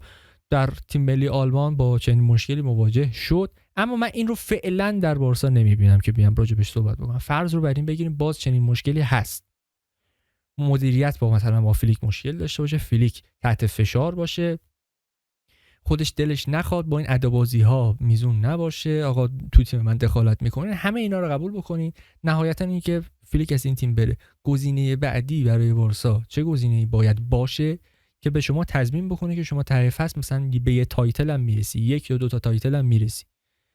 این نکته منفیه، این نکته خیلی عجیبیه که فکر نمی‌کنم انقدر راحت بشه راجعش تصمیم گرفت. و میگم دوباره پیوند اقتصاد باشگاه با عملکرد درون بازیش. من این ایده‌ای که دارم در حال حاضر شاید رویا بافانه هم باشه برای بارسایا، اما حالا من بهش نمیگم رویا بافانه. خیلی من احساس میکنم که تیم‌های مطرح این تیم‌های مطرح، منظورم تیم‌های قلدر این فصل، تیم‌های خوب این فصل، پتانسیل آف شدن و پتانسیل این رو دارن که تبدیل به یک تیم متوسط، تبدیل به یک تیم گاهن خوب بشن و در بارسا پیشرفت کردن رو هم متصور هستم. به قاعده این که مثلا در یک شرایط خوب این تیم تو مراحل مهم CL هم بالا بیاد و به کسب عنوان در خود اسپانیا هم فکر بکنه. من این رو متصورم، اوضاع رو انقدر بریخت نمیدونم، اما برای آیندهش من هم فکر میکنم که با فیلیک قراره یه مدت دیگه خداحافظی کنیم و از الان نگرانم راجع به این که خب مربی بعدی بارسا قراره کی باشه، کی قراره به تو کسب عنوان رو تضمین بکنه و اوضاع مالی تو در فصل‌های آینده قراره چه شکلی بشه. این رو در نظر بگیرین که بارسا داره به این فکر میکنه که بازم فروش داشته باشه. حتی شایعه این که بارسا قراره در ژانویه دوباره فروش داشته باشه هم مطرحه. بیشتر از این که شما توان خرید داشته باشی، شاید برای این که بخوای توان خرید داشته باشی احتیاج به فروش بزرگ داری. و دوباره این سوال مطرحه که آیا متصدیان خرید در بارسا توانایی این رو دارن که خوب بفروشن و خوب بخرن، یعنی بازیکنی بگیرن که مربی بتونه ازش استفاده بکنه، به درد مربی بخوره، به درد اسکواد بخوره و برای فروش هم انتخاب فروششون اینجوری باشه که ما یه بازیکنی بفروشیم که کمتر به اسکوادمون آسیب بزنه. این رو باز هم در متصدیانی که توی بارسا دارن این فعالیت رو انجام میدن نمیبینم. برای همین میگم که اوضاع مدیریتی برای من در اولویت. این رو بازم باید در نظر بگیرین که خود مدیر باشگاه هم یه مدت دیگه باید عوض، یکی دیگه معلوم نیست حالا خودش قرار دوباره ادامه بده یا یکی دیگه. اوضاع اینطوری شاید دارک باشه، ولی توی زمین من به نظرم با صبر کنین، باز یه مقدار سه‌ست داشته باشین، صبر کنین، تیم بهتر میشه. ذهنتون رو منعطف کنین به بیرون زمین، اون جایی که مدیرا هستن، اونجا شاید مسئله مهمتری باشه. خیلی خوب، اگه صحبتی از صدرنشین فعلی لالیگا نموند، بریم سراغ تیم دوم لالیگا. رئال با اتلتیک بیلبائو بازی داشت این هفته در سن مامس.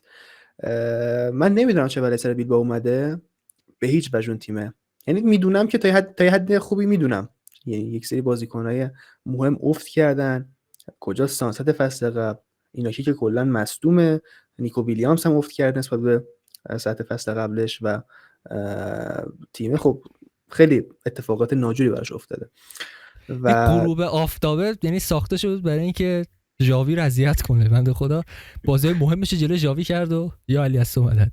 فصل قبل فصل خوبی داشت سانست، فصل قبل دقت نکردم، نه بازیکن مهمی بود واقعا.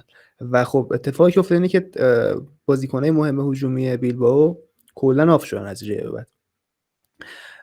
مسئله که در مورد این بازی وجود داره اینه که خب یک رئال متفاوت دیدیم، یعنی تیمی که سه تا مساوی پشت هم رو توی لالیگا تجربه کرده بود، اولمپیاکوس رو با 1000 ضرب و زور با نتیجه 4-3 برده بود، توی بازی که شاید بشه گفت بازی نزدیکی بود حداقل از نتیجه. و اتفاقی که توی این بازی میفته نمیدونم، شاید باز ما در مورد بازی که رئال مقتدرانه برده صحبت کنیم، شاید نظراتمون با یک سری از پیجایی که حالا نمیدونم پیج هواداری ان یا هر چی ان متفاوت باشه و دوباره بیایم اینجا هیت بخوریم. ولی من نظرم در مورد رئال اینه که همون نظری که در مورد ال کلاسیکو دادم، اگه در یک جمله بخوام صحبت بکنم، اتفاقی که در مورد رئال در این بازی میفته یک اتفاق تک بازی دیگه است، یعنی یک پلنی میبینیم که باز هم در تمام طول فصل قابل اجرا نیست. مهمترین مسئلهش اینه که آقا این پلنی که توی این بازی اجرا شد مهمترین مهره کلیدیش آرنولدی بود که خب 2 ماه دیگه مصدومه دوباره. یعنی این اومد آرنولد، یعنی در مورد آرنولد تا قبل از این بازی میشد گفت که تنها تاثیرگذاری مستقیمش روی گل همون یه دونه پاس گل توی جام باشگاه جهانش بود که 10 میلیون براش خرج شد و گفتن که آره به خاطر همون یه دونه پاس گل ارزش 10 میلیون رو داشت. آرنولد از اون موقع تا قبل از این بازی هیچ پاس گل دیگه نداده بود، هیچ تاثیرگذاری مستقیمی روی گل نداشت. اومد این بازی یه دونه پاس گل داد، حالا توی صحنه یه گل دیگه هم مستقیما تاثیرگذار بود تقریبا، و دوباره مصدوم شد و رفت 2 ماه دیگه. و اصلا حتی گیریم که آرنولد هم حضور داشت. این که ما خط هافک رو در بازی با توپمون حذف کنیم از جریان بازی رو بریم عقب، پرست تیم حریف رو بکشیم بالا و با استفاده از بازی و پای مدافعینمون آرنولد و میلیتائو پاس بلند بکشیم سمت مخالف زمین برای اینکه وینیسیوس و امباپه رو این پاس فرار بکنن.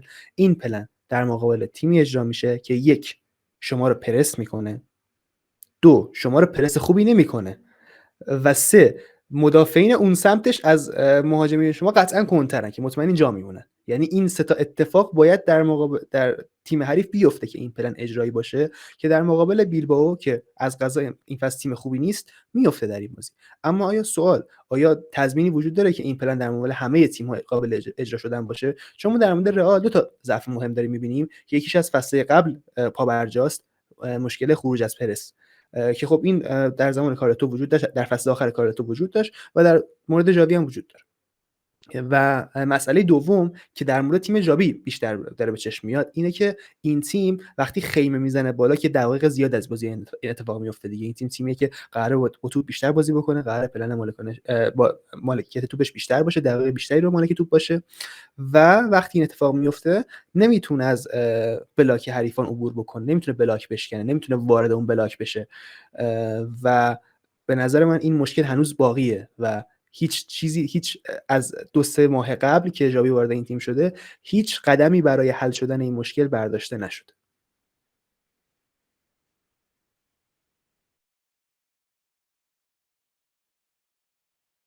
آقا رضا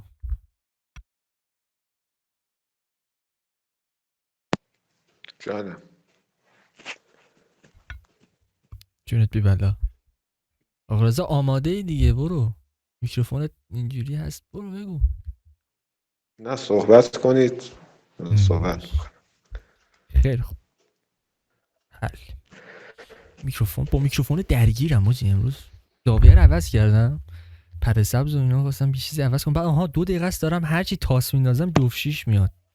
نمیدونم چه اتفاقی فعالاتی رخ داده که هرچی میندازم 6 میاد. تاسه خرابه شدم، تاسه دستکاری کردم آجی، تاسه سالمه میافته تو نور نمیافته. برو یه جایی که قرعه کشی چیزی داره، نمیدونم مسابقه چیزی، این 360 مسابقه پیش بینی داره، برو شرکت کن، مثلا الان وقتشه. عادل خوشم نمیاد. این تبلیغ منفیه خواستم بگم. آره عادل زیاد خوشم نمیاد. نیستمش. یه وقت ناراحت نشه اینجوری دارم راجع به صحبت میکنم. خیلی من چرا ناراحت؟ من گفتی؟ نه به خودش گفتم، به تو چرا؟ تو چیکاری؟ تو تمام شد، تو دورت گذشت.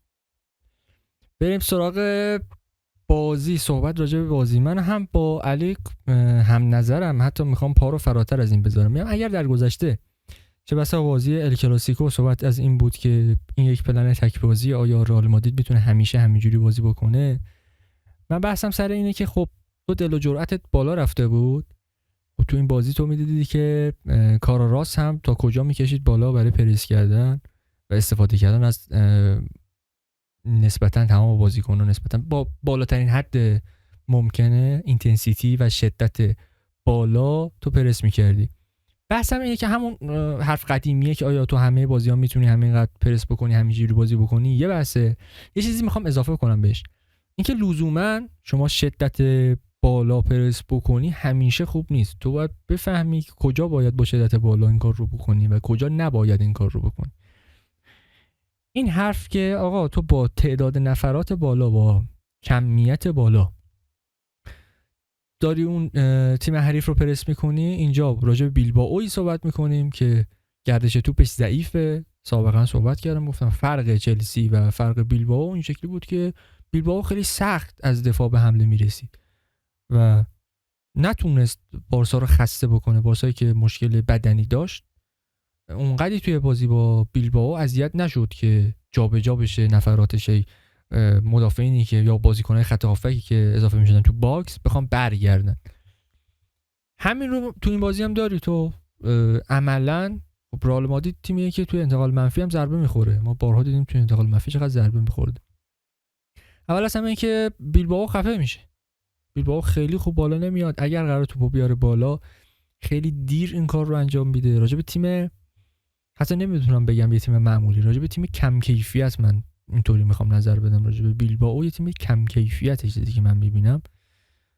قبل از اینکه بشینیم پادکست رو رکورد بکنیم داشتم فکر میکردم که ما یه مقدار داریم با اسم بیلبائو حال میکنیم، نشستیم بازی رو چیز میکنیم، میشینیم بازی رو بررسی میکنیم که یه رئال بیلبائو داریم، یا قبلتر این اشتباه رو کردیم گفتیم که بازی بارسا بیلبائو داریم. ما داریم با اسم بیلبائو کار میکنیم.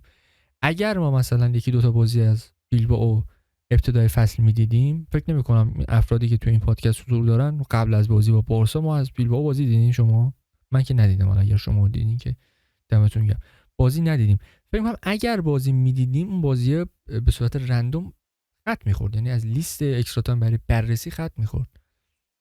اما بیلبائو من نمیدونم ایده چیه، بازیه چیه. من راجع به خود کلاپس کردن والورده صحبت کرده بودم سر بازی با بارسا. راجع به اسکواد حرف درستیه، من هم میگم خیلی از بازیکن‌ها افت کردن و راجع به خیلی حرف تلخیه که ما پادکست ضبط میکنیم و عموما خیلی کم خوب میگیم. من خیلی من که خودم که اصلا این مدلی هستم، من این مدلی ام. من که نمیتونم این وایب خودم رو به شما هم سرایت بدم. شماها چرا اینجوری شدین؟ چرا ما نشستیم راجع به هر تیمی صحبت میکنیم هی میشینیم نکات منفیشو میزنیم تو سرش؟ از بیلبائو نکته مثبت میتونی بگی؟ من میخوام چالش برانگیز کنم پادکست رو. علی از بیلبائو نکته مثبت بگو.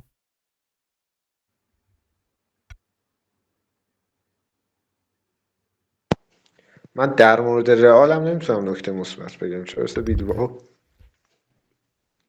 یه رئالی نداریم، بارسایی داره کری میخوره رجز میخونه اینجا. ببین اصلا اوضاع خیلی قیته.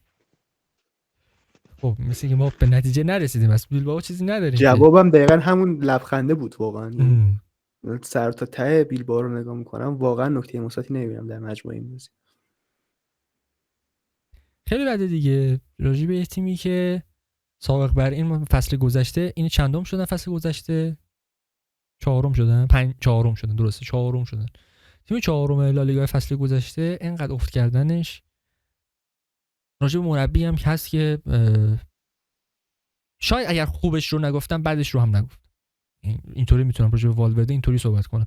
چه بسا راجع به خیلی از مربی‌ها که بعدشون رو نگفتم یک رئیس محسوب بشه. من راجع به خیلی بد میگم. به نظرتون دلیل افت بیلبائو نسبت به فصل‌های قبل این نیست که به لیگ قهرمانان اروپا صعود کرده و اونجا داره بازی میکنه؟ یعنی اسکواده نمیخوره به همچین چیزی؟ برای من به نظر مهمترین مسئله همون افت بازیکن کلیدی تیم از لحاظ هجومی رسما فاجعه است. یعنی هیچ پلن هجومی خاصی نمیبینی و حالا توی این بازی رسما رکب میخوره. یعنی یک پلن ابتدایی وجود داره برای که ما بخوایم پرس انجام بدیم و خب اشتباهه، مشخصا اشتباهه. ببین از لحاظ خط حمله که رسما فاجعه، یعنی کلا تیم 14 تا گل زده توی 15 تا بازی، یعنی در مجموع تیم میانگین یه گل توی هر بازی نزده که این نشون میده چقدر تو فاز هجومی تیم افت کرده نسبت به فصل قبلش. اما مسئله این بازی اتفاقی که میفته اینه که ببین چیلمان کلی من در هنگام پرس 4-4 در هنگام موقعی که میام عقب‌تر بلاک شکل میدم میشه 4-1. اوکی بریم جلو. موقعی که میخوایم پرس انجام بدیم 4-4 میشیم. چیدمان رئال تبدیل شده به یک شماتیکی از چیزی که در لورکوزن می‌دیدیم با جزئیات متفاوت. چی 3-4-3. چجوری 3-4-3 می‌سازیم؟ شومری رو می‌بریم عقب‌تر در کنار دو تا وسطمون، دفاع چپ و راستمون رو کامل میدیم بالا، هم آرنولد رو هم کاراراس رو لب خط میدیم بالا. جود بیلینگام از بقیه هافکان یک مقدار میره بالاتر، بین دو تا مهاجم من که امباپه و وینیسیوس باشن قرار میگیرن.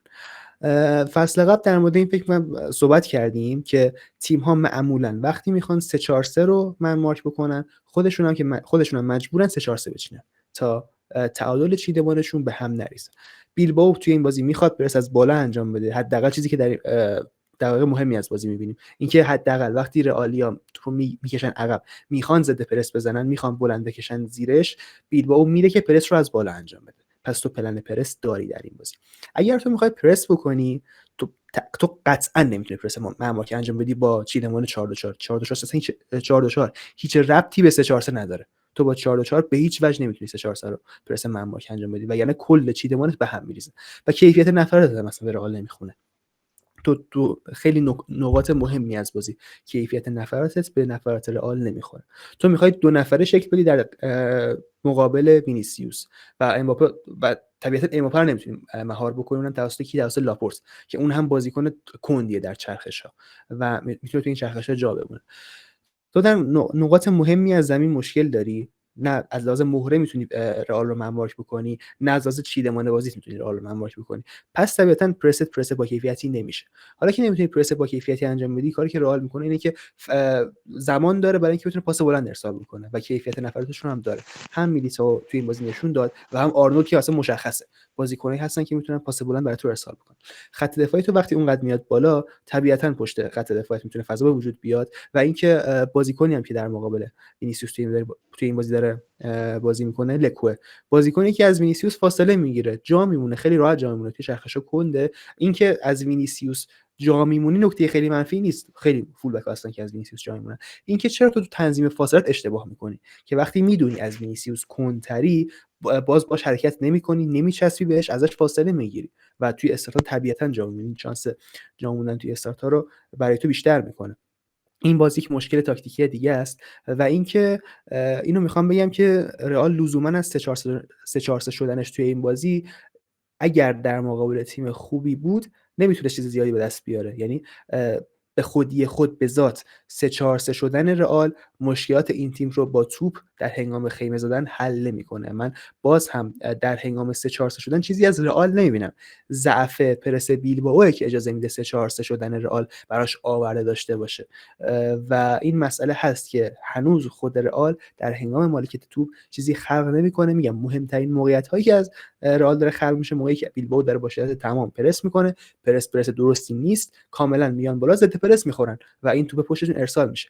یک پیشرفت از رئال دارم میبینم توی این بازی اینه که بالاخره ما میبینیم که کاررس داره اورلپ میکنه و وینیسیوس میبینتش، داره بهش پاس میده، امباپه نزدیکشه بهش پاس میده، وینیسیوس بالاخره توی این بازی حداقل داره درکی از بازی تیمی پیدا میکنه، داره یارهاش رو میبینه، داره میبینه که آقا من یک سری از دقایق بازی میتونم امباپه پاس بدم، یک سری از دقایق بازی میتونم کارراس رو راه بندازم و این شاید بشه گفت که تنها نکته مثبتی که من در مجموع این بازی دارم میبینم، تنها پیشرفت واقعی که در مقابل رئال اتفاق افتاده. میگم اون پلن کلیه این بازی چیزی نیست که ما در مجموع این فصل بتونیم ببینیم، ضمن اینکه آرنولد مصدوم شد و حالا نمیدونم دوباره قرار برگشت فد والورده رو ببینیم به پست فول بک راست، چون چیزی که خود والورده هم نسبتش معترضه، کما اینکه خیلی بازیکن‌های دیگه از رئال هم هستن که معترضن.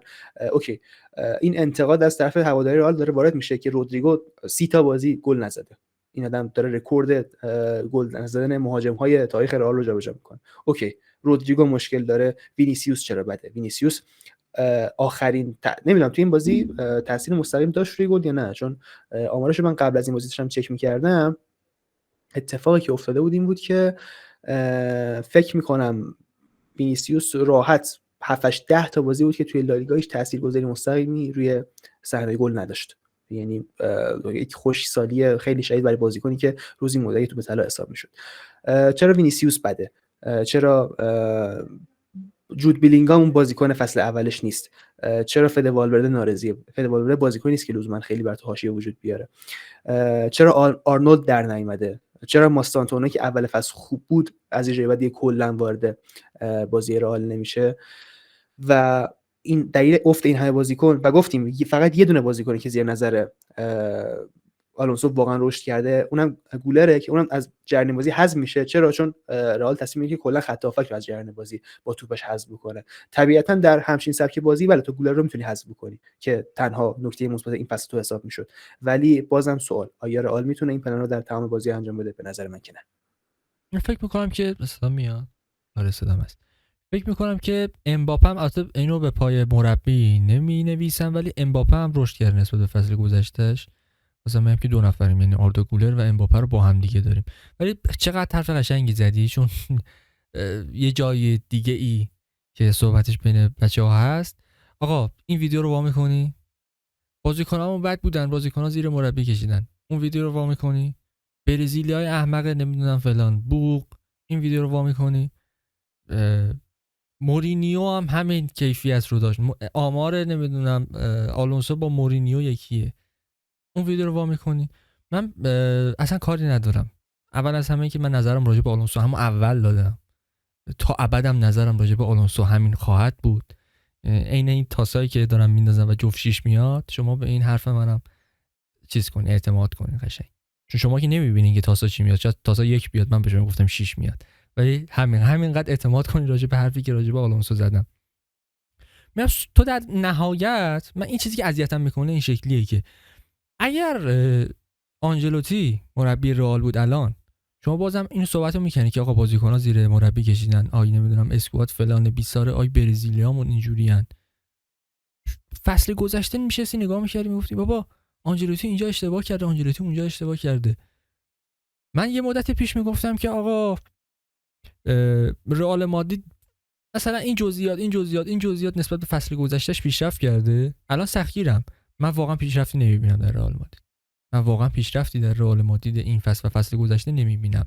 اینا نمیدونم جایگاهشون در جدول کجا هست، واقعا برام اهمیتی نداره. من بازی که میبینم این شکلی نیست. من باز در نظر میگیرم این که شما خرید کردین و اینین و فصل گذشته اگه همین خرید رو برای آنجلوتی هم می‌کردی، در نهایت می‌اومدی گفتی اوه جایگاهمون در جدول چه جوری شد. بعد اینو باید در نظر بگیری که یک فصل بارسا خودشو کشته و بازم این تو این فصل بازم صدره. و بارسایی که خود بارسایی از تیمشون راضی نیستن، صد نشین لالیگان. و تو نمیتونی بگی که من الان اگر دوم لالیگام، اگر الان بیلبائو رو بردم، اگر فلان و بیسار و اینا، اشکال مثلا دو سه تا بازی کنه. حرفی که میزنی سر کدوم بازی بود؟ سر بازی با لیورپول بود که باز اون جای مذکور این شبه چیزه اپ مذکور 360 میمونه. ما یعنی بعد میگه اون جای مذکور فوش محسوب نمیشه. چی دارم میگم؟ آره اون جایی که ویدیو میذاره که اسمش نمیخوایم بیاریم، تو نمیتونی بگی که آقا من مثلا کاواوینگا رو گذاشتم وینگر راست تیم، چپ و راست تیم رو تعطیل کردم، بازیکنامون بازی نمیکنن. بعد تو اینجوری هم خیلی با توقع رو اینا، با تو قبقب و اینا، کاواوینگای اسکول این چه مدل بازیه که تو داری میکنی؟ سمت راست تیم فلجه. میدونی این چی؟ این مثلا عابد زاده رو من بردارم نوک تیمم بکنم، بعد بگم چرا ما گل نمیزنیم. مثال زدم از عابد زاده، یه بازیکنی بگو که اصلا پاش به توپ میخوره همه میلرزن. عابد زاده که خوب بود، یه بازیکنی مثال بزنی تو ایران. مگوایر خوب میزنه. نه نوک بنده خدا خوب گل میزنه. اونو اصلا اون مثال نزن، من احساس میکنم که اون نوک بد می بود. بنده خدا اشتباهی داره دفاع بازی میکنه. یه بازیکنی ایکسی که مثلا اصلا بازیکن نیست، به آدمو به حسابش نمیاره. مهدی شیری هم بد نیست. هر چی که گفتی. آقا این بازیکن من بیارم توی فلان پست بازیش بدم، فلان پست واقعا مهم و ولی این بازیکن مثلا اون کیفیت لازمه رو نداره. بعد بگم که آقا بازیکنه خوب نبوده. آلونسو برای من شخصیت دوگمیه همراه با خود فیلیک. میخوام اصلا دوگم بودن آلونسو و فیلیک رو تفکیک کنم با هم دیگه. بعدم نیست، ما داریم راجع به بارسا و رئال صحبت میکنیم دیگه. آلونسو اون دوگمیه که وقتی پپتور میخواد مثلا توی بازی مهم و بازی بزرگ بگه که ایول این بازیه که من میتونم خودم رو نشون بدم و بگم که این تیم داره رو کاکل من میچرخه. خیلی مالی. اشکال نداره دیگه، حالا قابط بزرگ و کوچیکه همینجوری صحبت میکنه تو بیاد. آره این تیم رو کاکل من میچرخه و وقتی که میاد اون تغییر رو اعمال میکنه تیم با کله میخوره زمین. فیلیک چه شخصیتیه؟ فیلیک همون دوگمیه که اگر اخراجی بده تو بازیش همونجوری بازی میکنه، اصلا کار نداره به اینکه من الان یه اخراجی دادم سیستمو تغییر بدم، نمیدونم دفاعی بازی کنم، محتاط‌تر بازی بکنم. نمونهش بازی موناکو، نمونهش بازی با چلسی، ولی که هیچ موقع محتاط بازی نکرد در هیچ کدوم از این بازی‌هایی که اخراجی داد. ولی جایی که از شخصیت دوگم خودش فاصله میگیره کجاست؟ مثلا فینال CL 2020 شه، میاد محتاط‌تر بازی میکنه. چرا؟ چون درک کرده که این بازی فیناله، این بازیه که تک لحظه ها میتونن کار رو از دست من در بیاره. اوکی که همچنان بازی دستش بود، اوکی که همچنان کنشگر بازی اون بود، اما مثل گذشته بی‌محابا بازی نمی‌کرد.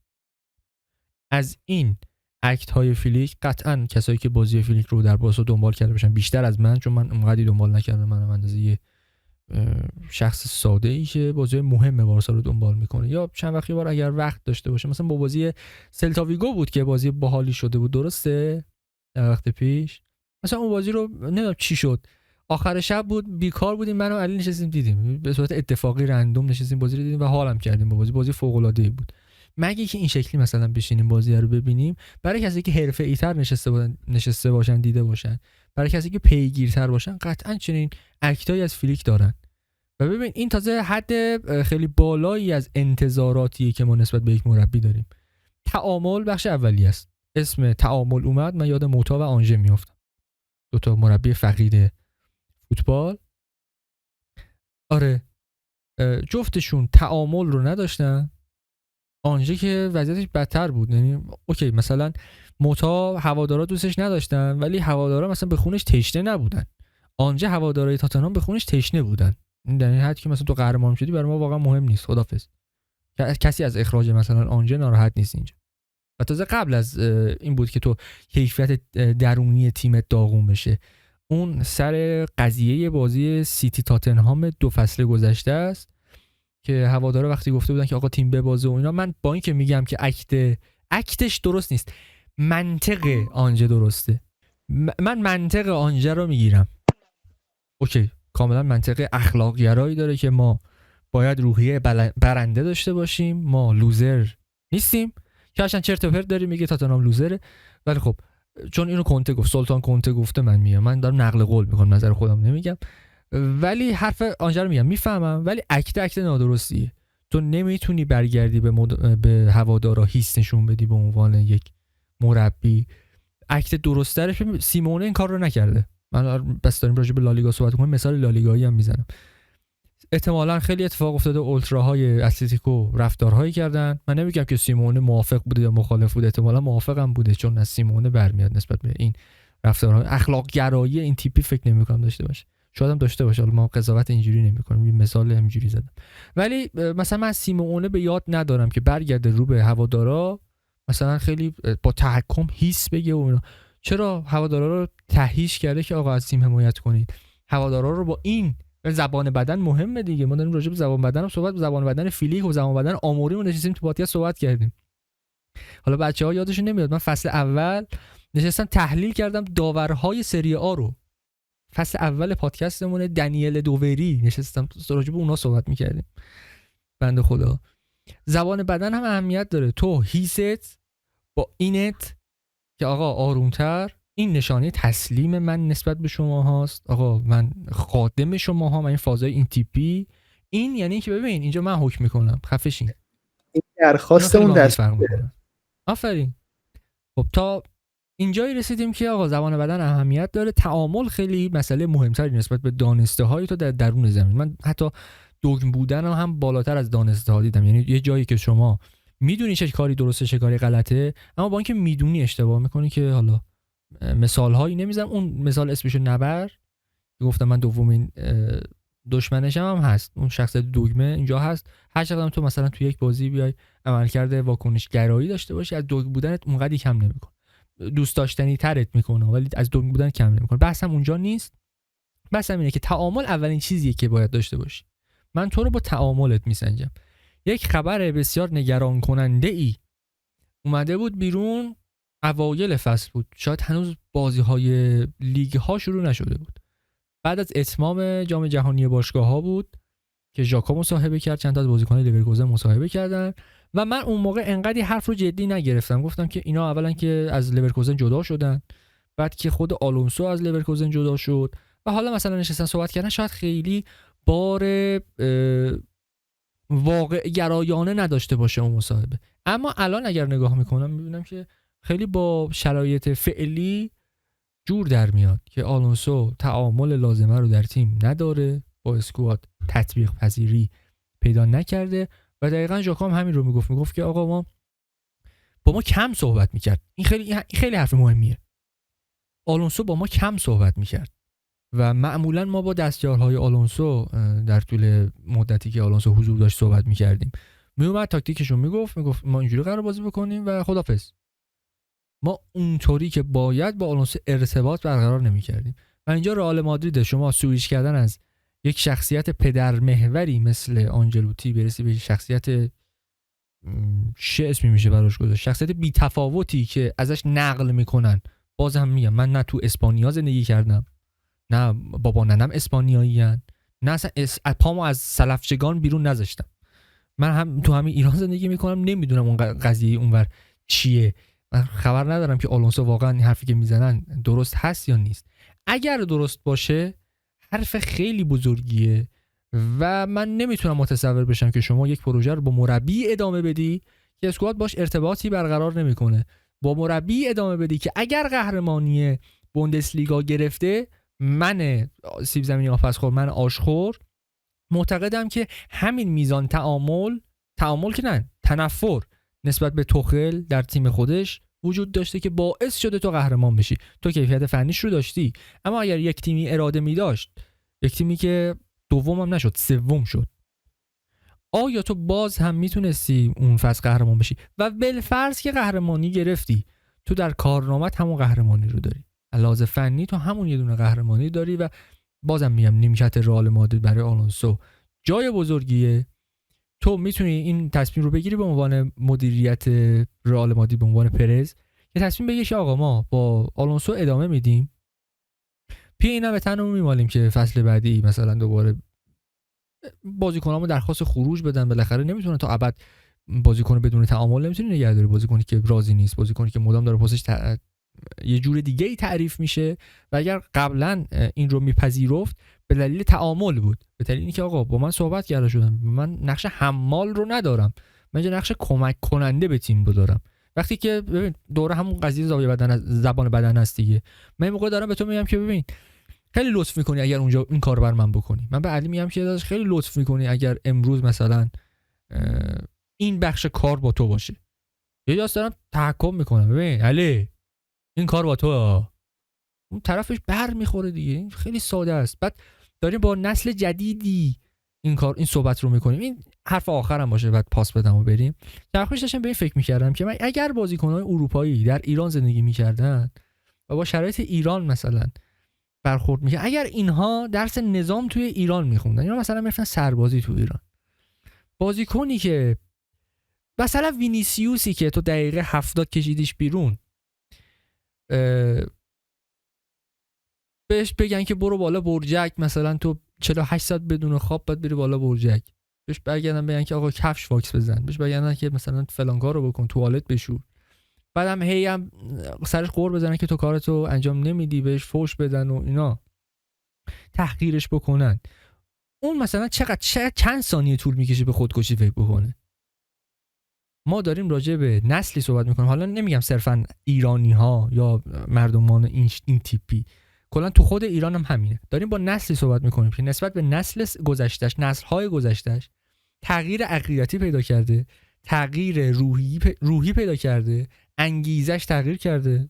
بازیکن میشناسی که وقتی که به بالاترین حد نمیرسه میگه خدافظ، تموم، من به بالاترین حد نرسیدم، خدافظ. بازیکن میبینی که آقا تصمیم میگیره که از زیر سایه یکی در بیاد، بعد یه تصمیم ابلهانه میگیره، میره یه جای دیگه گند میزنه. و بدترش اتفاقات این تیپی میبینی. یعنی مسابقه مورینو من بارها بهش رفرنس دادم، گفته یکی از مهمترین دلایلی که من احساس میکنم که مثل گذشته نیستم اینه که بازیکن‌ها تغییر کردن. من سابقا از جانتری فلان کارو میخواستم، وسط نیمه جانتری رو تعویض میکردم، فوش میدادم بهش، صاف ظلم میزدم تو چشش، بهش فوش میدادم، بهش گفتم تو به درد نمیخوری. ولی اون همچنان برای من همون کیفیتی بازی میکرد که سابق، یعنی انگیزه ای میشد برای اثبات خودش. اینو در بازیکن‌ها نداری و این مشکل توی مربیه. تو که نمیتونی این همه آدمو تغییر بدی. حرفی که راجع به مورینیو تصدیق میکنم دیگه، این حرفو بارها گفتم. اوکی، مورینیو باید خودش تطبیق میداد که آقا بازیکن‌ها تغییر کردن، نگرش اینا تغییر کرده. اگر من نسبت به ژابی آلونسو انقدر اینو ریتش کردم که تو شاگرد پپ گواردیولایی، تو شاگرد آنجلوتی، تو شاگرد کی بود، مورینیویی، اسم بنده خدا رو یادم رفت، مورینیو رو هم دیگه یادم رفت. اگر تو رو گفتم شاگرد اینایی، تو باید تطبیق پذیری رو نسبت به این مسئله اینکه با بازیکن تعامل داشته باشی از آنجلوتی و از پپ گواردیولا یاد بگیری دیگه. تو نباید عقب مونده باشی تو این زمینه. تازه میگم من هنوز نرفتم راجع به فنی صحبت بکنم، هنوز با تو مرحله ابتدایی ام. این مشکل برطرف نشه سال دیگه هم میشینم راجع به همین چیزا صحبت میکنم. یعنی منو تو پادکست نیارین، من سال دیگه هم میشینم راجع به این صحبت میکنم که تو تعامل نداشتی، نمیگم تو زمین چی داشتی. و یه سوال که به نظرم جفتتون بد نیست جواب بدید، چون من احساس میکنم که دارین وارد نقاط بحرانی نتمام میشیم یواش یواش و از یه جوری احتمالاً دی منو با کیفیت مثلا 50/50 قرار داشته باشیم با مثلا 20 ثانیه تأخیر، کم کم جمع‌بندی کنیم. به نظرت سال آینده‌ای برای رئال و ژابی آلونسو در کار خواهد بود یا نه؟ من از جفتتون میخوام بپرسم.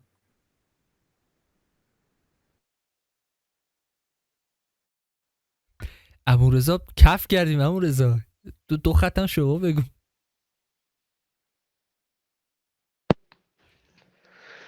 ببینید من اصلا فکر میکنم که به آخر فصل نمیرسه آلونسو.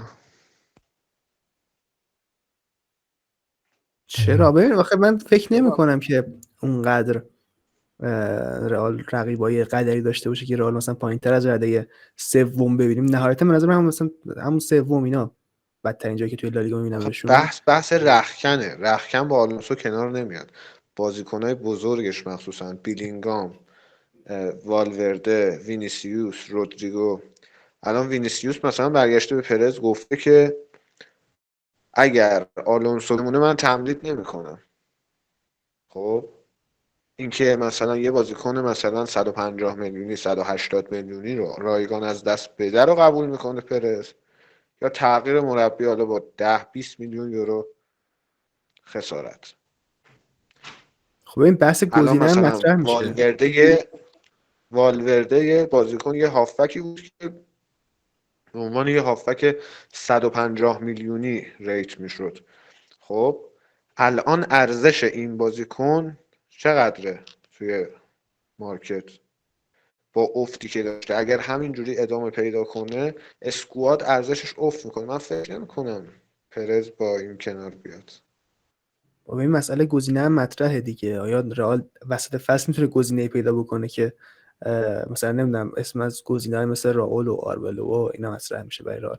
اینا واقعا گزینه اسمایی هستن که قانع کننده باشن برای اینکه آره. حتی موقت، یعنی از کجا معلوم تضمینی وجود داره که فاجعه اون فصل سولاری و لوپتگی و اینا به وجود نیاد یا نه؟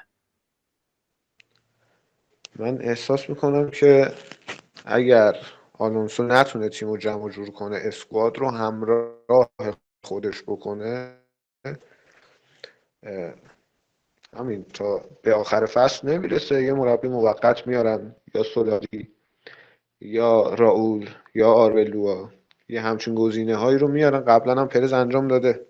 من بیشتر فکر میکنم که بحث مالی براش بیشتر مطرح باشه پرز تا بحث جام. اینطوری. بعد در مورد خود آلونسو، من آلونسو رو اینطوری میبینم که به عنوان مثال مادر یه خانواده‌ای، خب بچه‌هاش، خود مادره دوست داره قرمه سبزی درست بکنه، غذای مورد علاقش قرمه سبزیه. بچه‌های خانواده عاشق قیمه‌ان، میگن ما قرمه سبزی نمیخوریم. حالا این میمونه چی کار کنه؟ میاد قیمه درست میکنه ولی توش لوبیا و سبزی میریزه. بچه‌ها میخورن ولی بالا میاره. من رئال مادرید رو توی همچین شرایطی میبینم. تاکتیکایی که داره اجرا میکنه، بازی که آلونسو میکنه، یه همچین چیزی.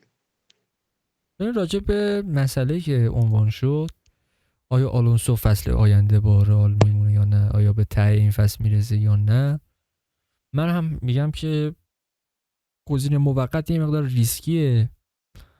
این مسئله که تو به وینیسیوس باج بدی برام گزینه غیر منطقی از پرز، این رو بعید میدونم. کسی که با راموس و رونالدو شوخی نداشت سر این قضایا، کسی که اختیارات خودش براش اولویت بود، کسی که برند باشگاه براش اولویت بود، وینیسیوس این پادکست با این که در زدم زیر 18 ولی در خودم نمیبینم که چنین یه جمله خیلی بدی تو ذهنم اومده بود که بدشون باد کدوم میدهیه که از کدوم مخرجی بیاد بیرون که بخاطر راجع به این چیزا صحبت بکنه. وینیسیوس هم خدا حافظ. آره 150 تا باشه که این ادن هازارد داشتن اینا 100 خورده اومد رفت، به کسی بر نخورد، خداحافظ. وینیسیوس هم همین. اما خب ببین تبعات هم داره دیگه. تو اگر به خاطر وینیسیوس مربی عوض کنی که دیگه وینیسیوس همینجوریش کسی نمیتونه اینو بگیره. این تبعات داره. پس در نهایت آخه فقط وینیسیوس نیست، خیلی از بازیکن‌های بزرگشون هستن. میگم الان رودریگو مثلا یه بازیکنی بود که ما میگفتیم 100 میلیون میارزه، الان کسی بیشتر از 50 میلیون بابتش میده. یا والورده ما میگفتیم یکی از بهترین هافبک‌های دنیاست، 150 میلیون ارزششه تو این بازار. نمیخواد بفروشه رئال، ولی آخر این فصل با این افتی که کرده چقدر تو مارکت میارزه. یا بیلینگامی که مثلا رسیده بود به 200 میلیون قیمتش. نمیگم رئال اینا رو میخواد بفروشه ها، ولی ارزش مارکتینگش افت میکنه. خب راجع به ارزش مارکتینگ هم باز میشه حرف زد. ببین آخرین قماری که آخرین حرکتی که میتونه پرز بکنه، اینو خیلی قبلتر از اینکه خبرش بیاد پیش بینی کرده بودم. گفته بودم پرز احتمالاً آخرین کاری که برای رئال مادرید خواهد کرد، آخرین پروژه که برای رئال مادرید خواهد داشت، تغییراتی توی سیستم مدیریتی و سیستم مالکیتی باشگاه، سهام رو به نحوی بفروشه که حالا ادعایی که خودش میکنه اینه که به نحوی سهام رو به سهام حقوقی و تجاری تقسیم بندی بکنیم و سهام تجاری رو بفروشیم، که ایدهش رو هنوز نمیدونم، خیلی خامه. فکر می‌کنم هنوز خودش هم به ایده دقیق و تکمیلی نرسیده. حتی این مسئله که آقا ما ایده همون قانون 50+1 بوندسلیگا رو بیام اجرایی بکنیم توی باشگاهی مثل رئال، برام این رو میرسونه که هنوز ایده پخته این نیست که اینا به یک راه حل موقت احتمالاً برای 50+1 و اینا دل بستن و حتی فکر می‌کنم به اون سمت هم نمیرن. اگر این رو پیوند بزنیم با قضیه‌ای که شکست سوپرلیگ و نهایتاً تصمیمی که بر این شد که سوپرلیگ خدا حافظ ما دیگه چیزی به اسم سوپرلیگ نداریم، این رو پیوندش بزنیم با تصمیمات مدیریتی برای تغییر ساختار مدیریت و تغییر ساختار مالکیت باشگاه و این رو دوباره توی ذهنمون بیاریم که پرز یکی از مخالفین پروژه پریمیر لیگ و این رو مخالف این میبینه که باشگاه‌های دیگه هم نفس بکشن و میخواد راه درآمدزایی برای رئال، راه درآمدزایی که درآمدزایی رئال مشکلی نداره، هنوز فکر کنم اینا بیشتر از هر کسی دیگه درآمد دارن. بس اینه که اینها بیشتر از گذشته، قوی‌تر از گذشته ورود پیدا بکنن. مسئله‌ای که با تغییر ساختار مالکیت رئال مادرید احتمال قوی به بودجه خارق‌العاده تری دست پیدا خواهد کرد و کشیدن احساسات بعضی از بازیکن‌ها، هر کسی که باشه، رودریگو باشه، نمیدونم والورده باشه، وینیسیوس باشه، مسئله ساده ایه، مسئله سختی نیست. بحثم در اینه که اگر من بخوام صد خودم رو بذارم برای آلونسو، من احتیاج به این دارم که خود پرز آخرین کاری که قراره برای رئال مادرید بکنه، قراره توف و لعنت پشتش باشه دیگه. کسی که تا الان کارنامه کم نقصی داشته، آخرین کاری که قرار بکنه برای رئال مادرید باید کم نقص باشه دیگه. من نمیتونم برای پروژه چنین فداکاری بکنم که آقا فداکاری یا حالا هدف یا هر چیزی که میشه اسمشو برد، که ساختار رو تغییر بدم، به باشگاه پولی تزریق بشه و بعد از گزینه‌ها بگذریم، یا به اینا بگم که ببین، یا همین حرفی که راجع به چیزم زده بودن دیگه، آقا یا بعضی از بازیکنان رئال مادرید با پرز که یا میمونی تو باشگاه یا طبق میل من رفتار میکنی یا خداحافظ، در خروجیمون بره. همین حرف رو هم به بعضی از بازیکنان میزنن، میگن یا تعامل داری با مربیت یا کار میکنی با مربیت یا خداحافظ. پرانتز بزرگه، اگر بزرگه اینه که آیا رابطه پرز و آلونسو انقدی خوب هست که چنین فداکاری برای پرز، برای آلونسو شکل بگیره از سمت پرز یا نه؟ اگر جواب اوکی باشه من فکر میکنم که باشگاه رئال مادرید خیلی سریعتر به این قضیه میره و گذر میکنه. گزینه‌های موقت گزینه‌های قانع کننده نیستن. شاید راول، بقیه رو خیلی چیز نیستم. شاید راول و مربی‌هام کمن توی فوتبال. تو باز این که گزینت این باشه که من یورگن کلوپ رو متقاعد بکنم که بیاد در رئال مادرید مربیگری بکنه، یه گزینه مثلا خیلی ایدئاله که احتمال قوی نشه، احتمال قوی اتفاق نیفته. و در نهایت پروژه رو بلند مدت باید ببینید، یه پروژه 1-2 ساله قرار نیست نگاه بکن.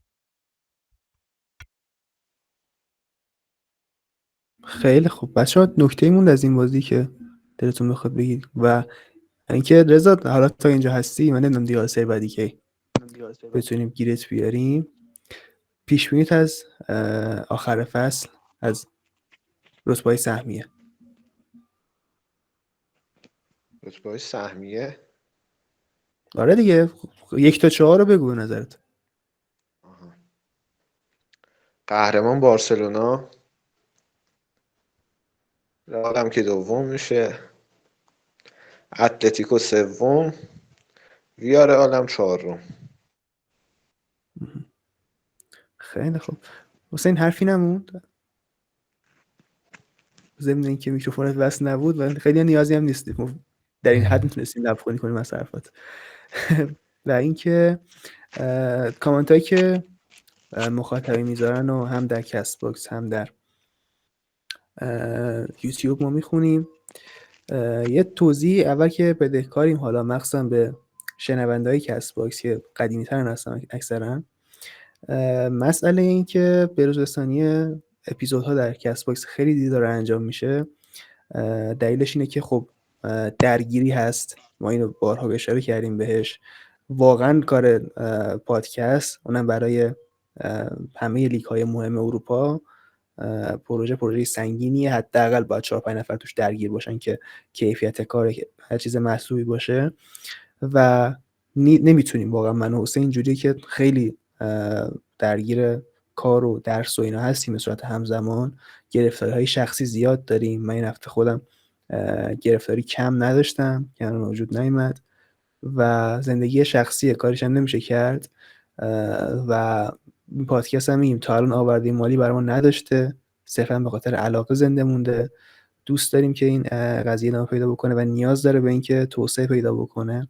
حمایت شما باشه، حمایت مالی باشه، واقعا میگم مهمه. حالا تا یه جایی واقعا این پادکست صرفا به خاطر مسئله دلی نمیتونه زنده بمونه، نمیدونم تا کی واقعا، ولی تا الان که بوده دوست داریم همچنان بازم ادامه پیدا بکنه. حمایت اگرم مالی نبود، کسایی هستن که توانیشو ندارن، در هر صورت حداقل در حد یه لایک، یه کامنت مثبت یا انتقاد هستن که درست بشه ما رو تبلیغ بکنید. اصلا زیر پادکست های دیگه اسمی از پادکست ما باشه ما بازم خوشحال میشیم. حداقل یه تبلیغ غیر مستقیم میتونه حساب بشه دیگه، نباشه نکنین.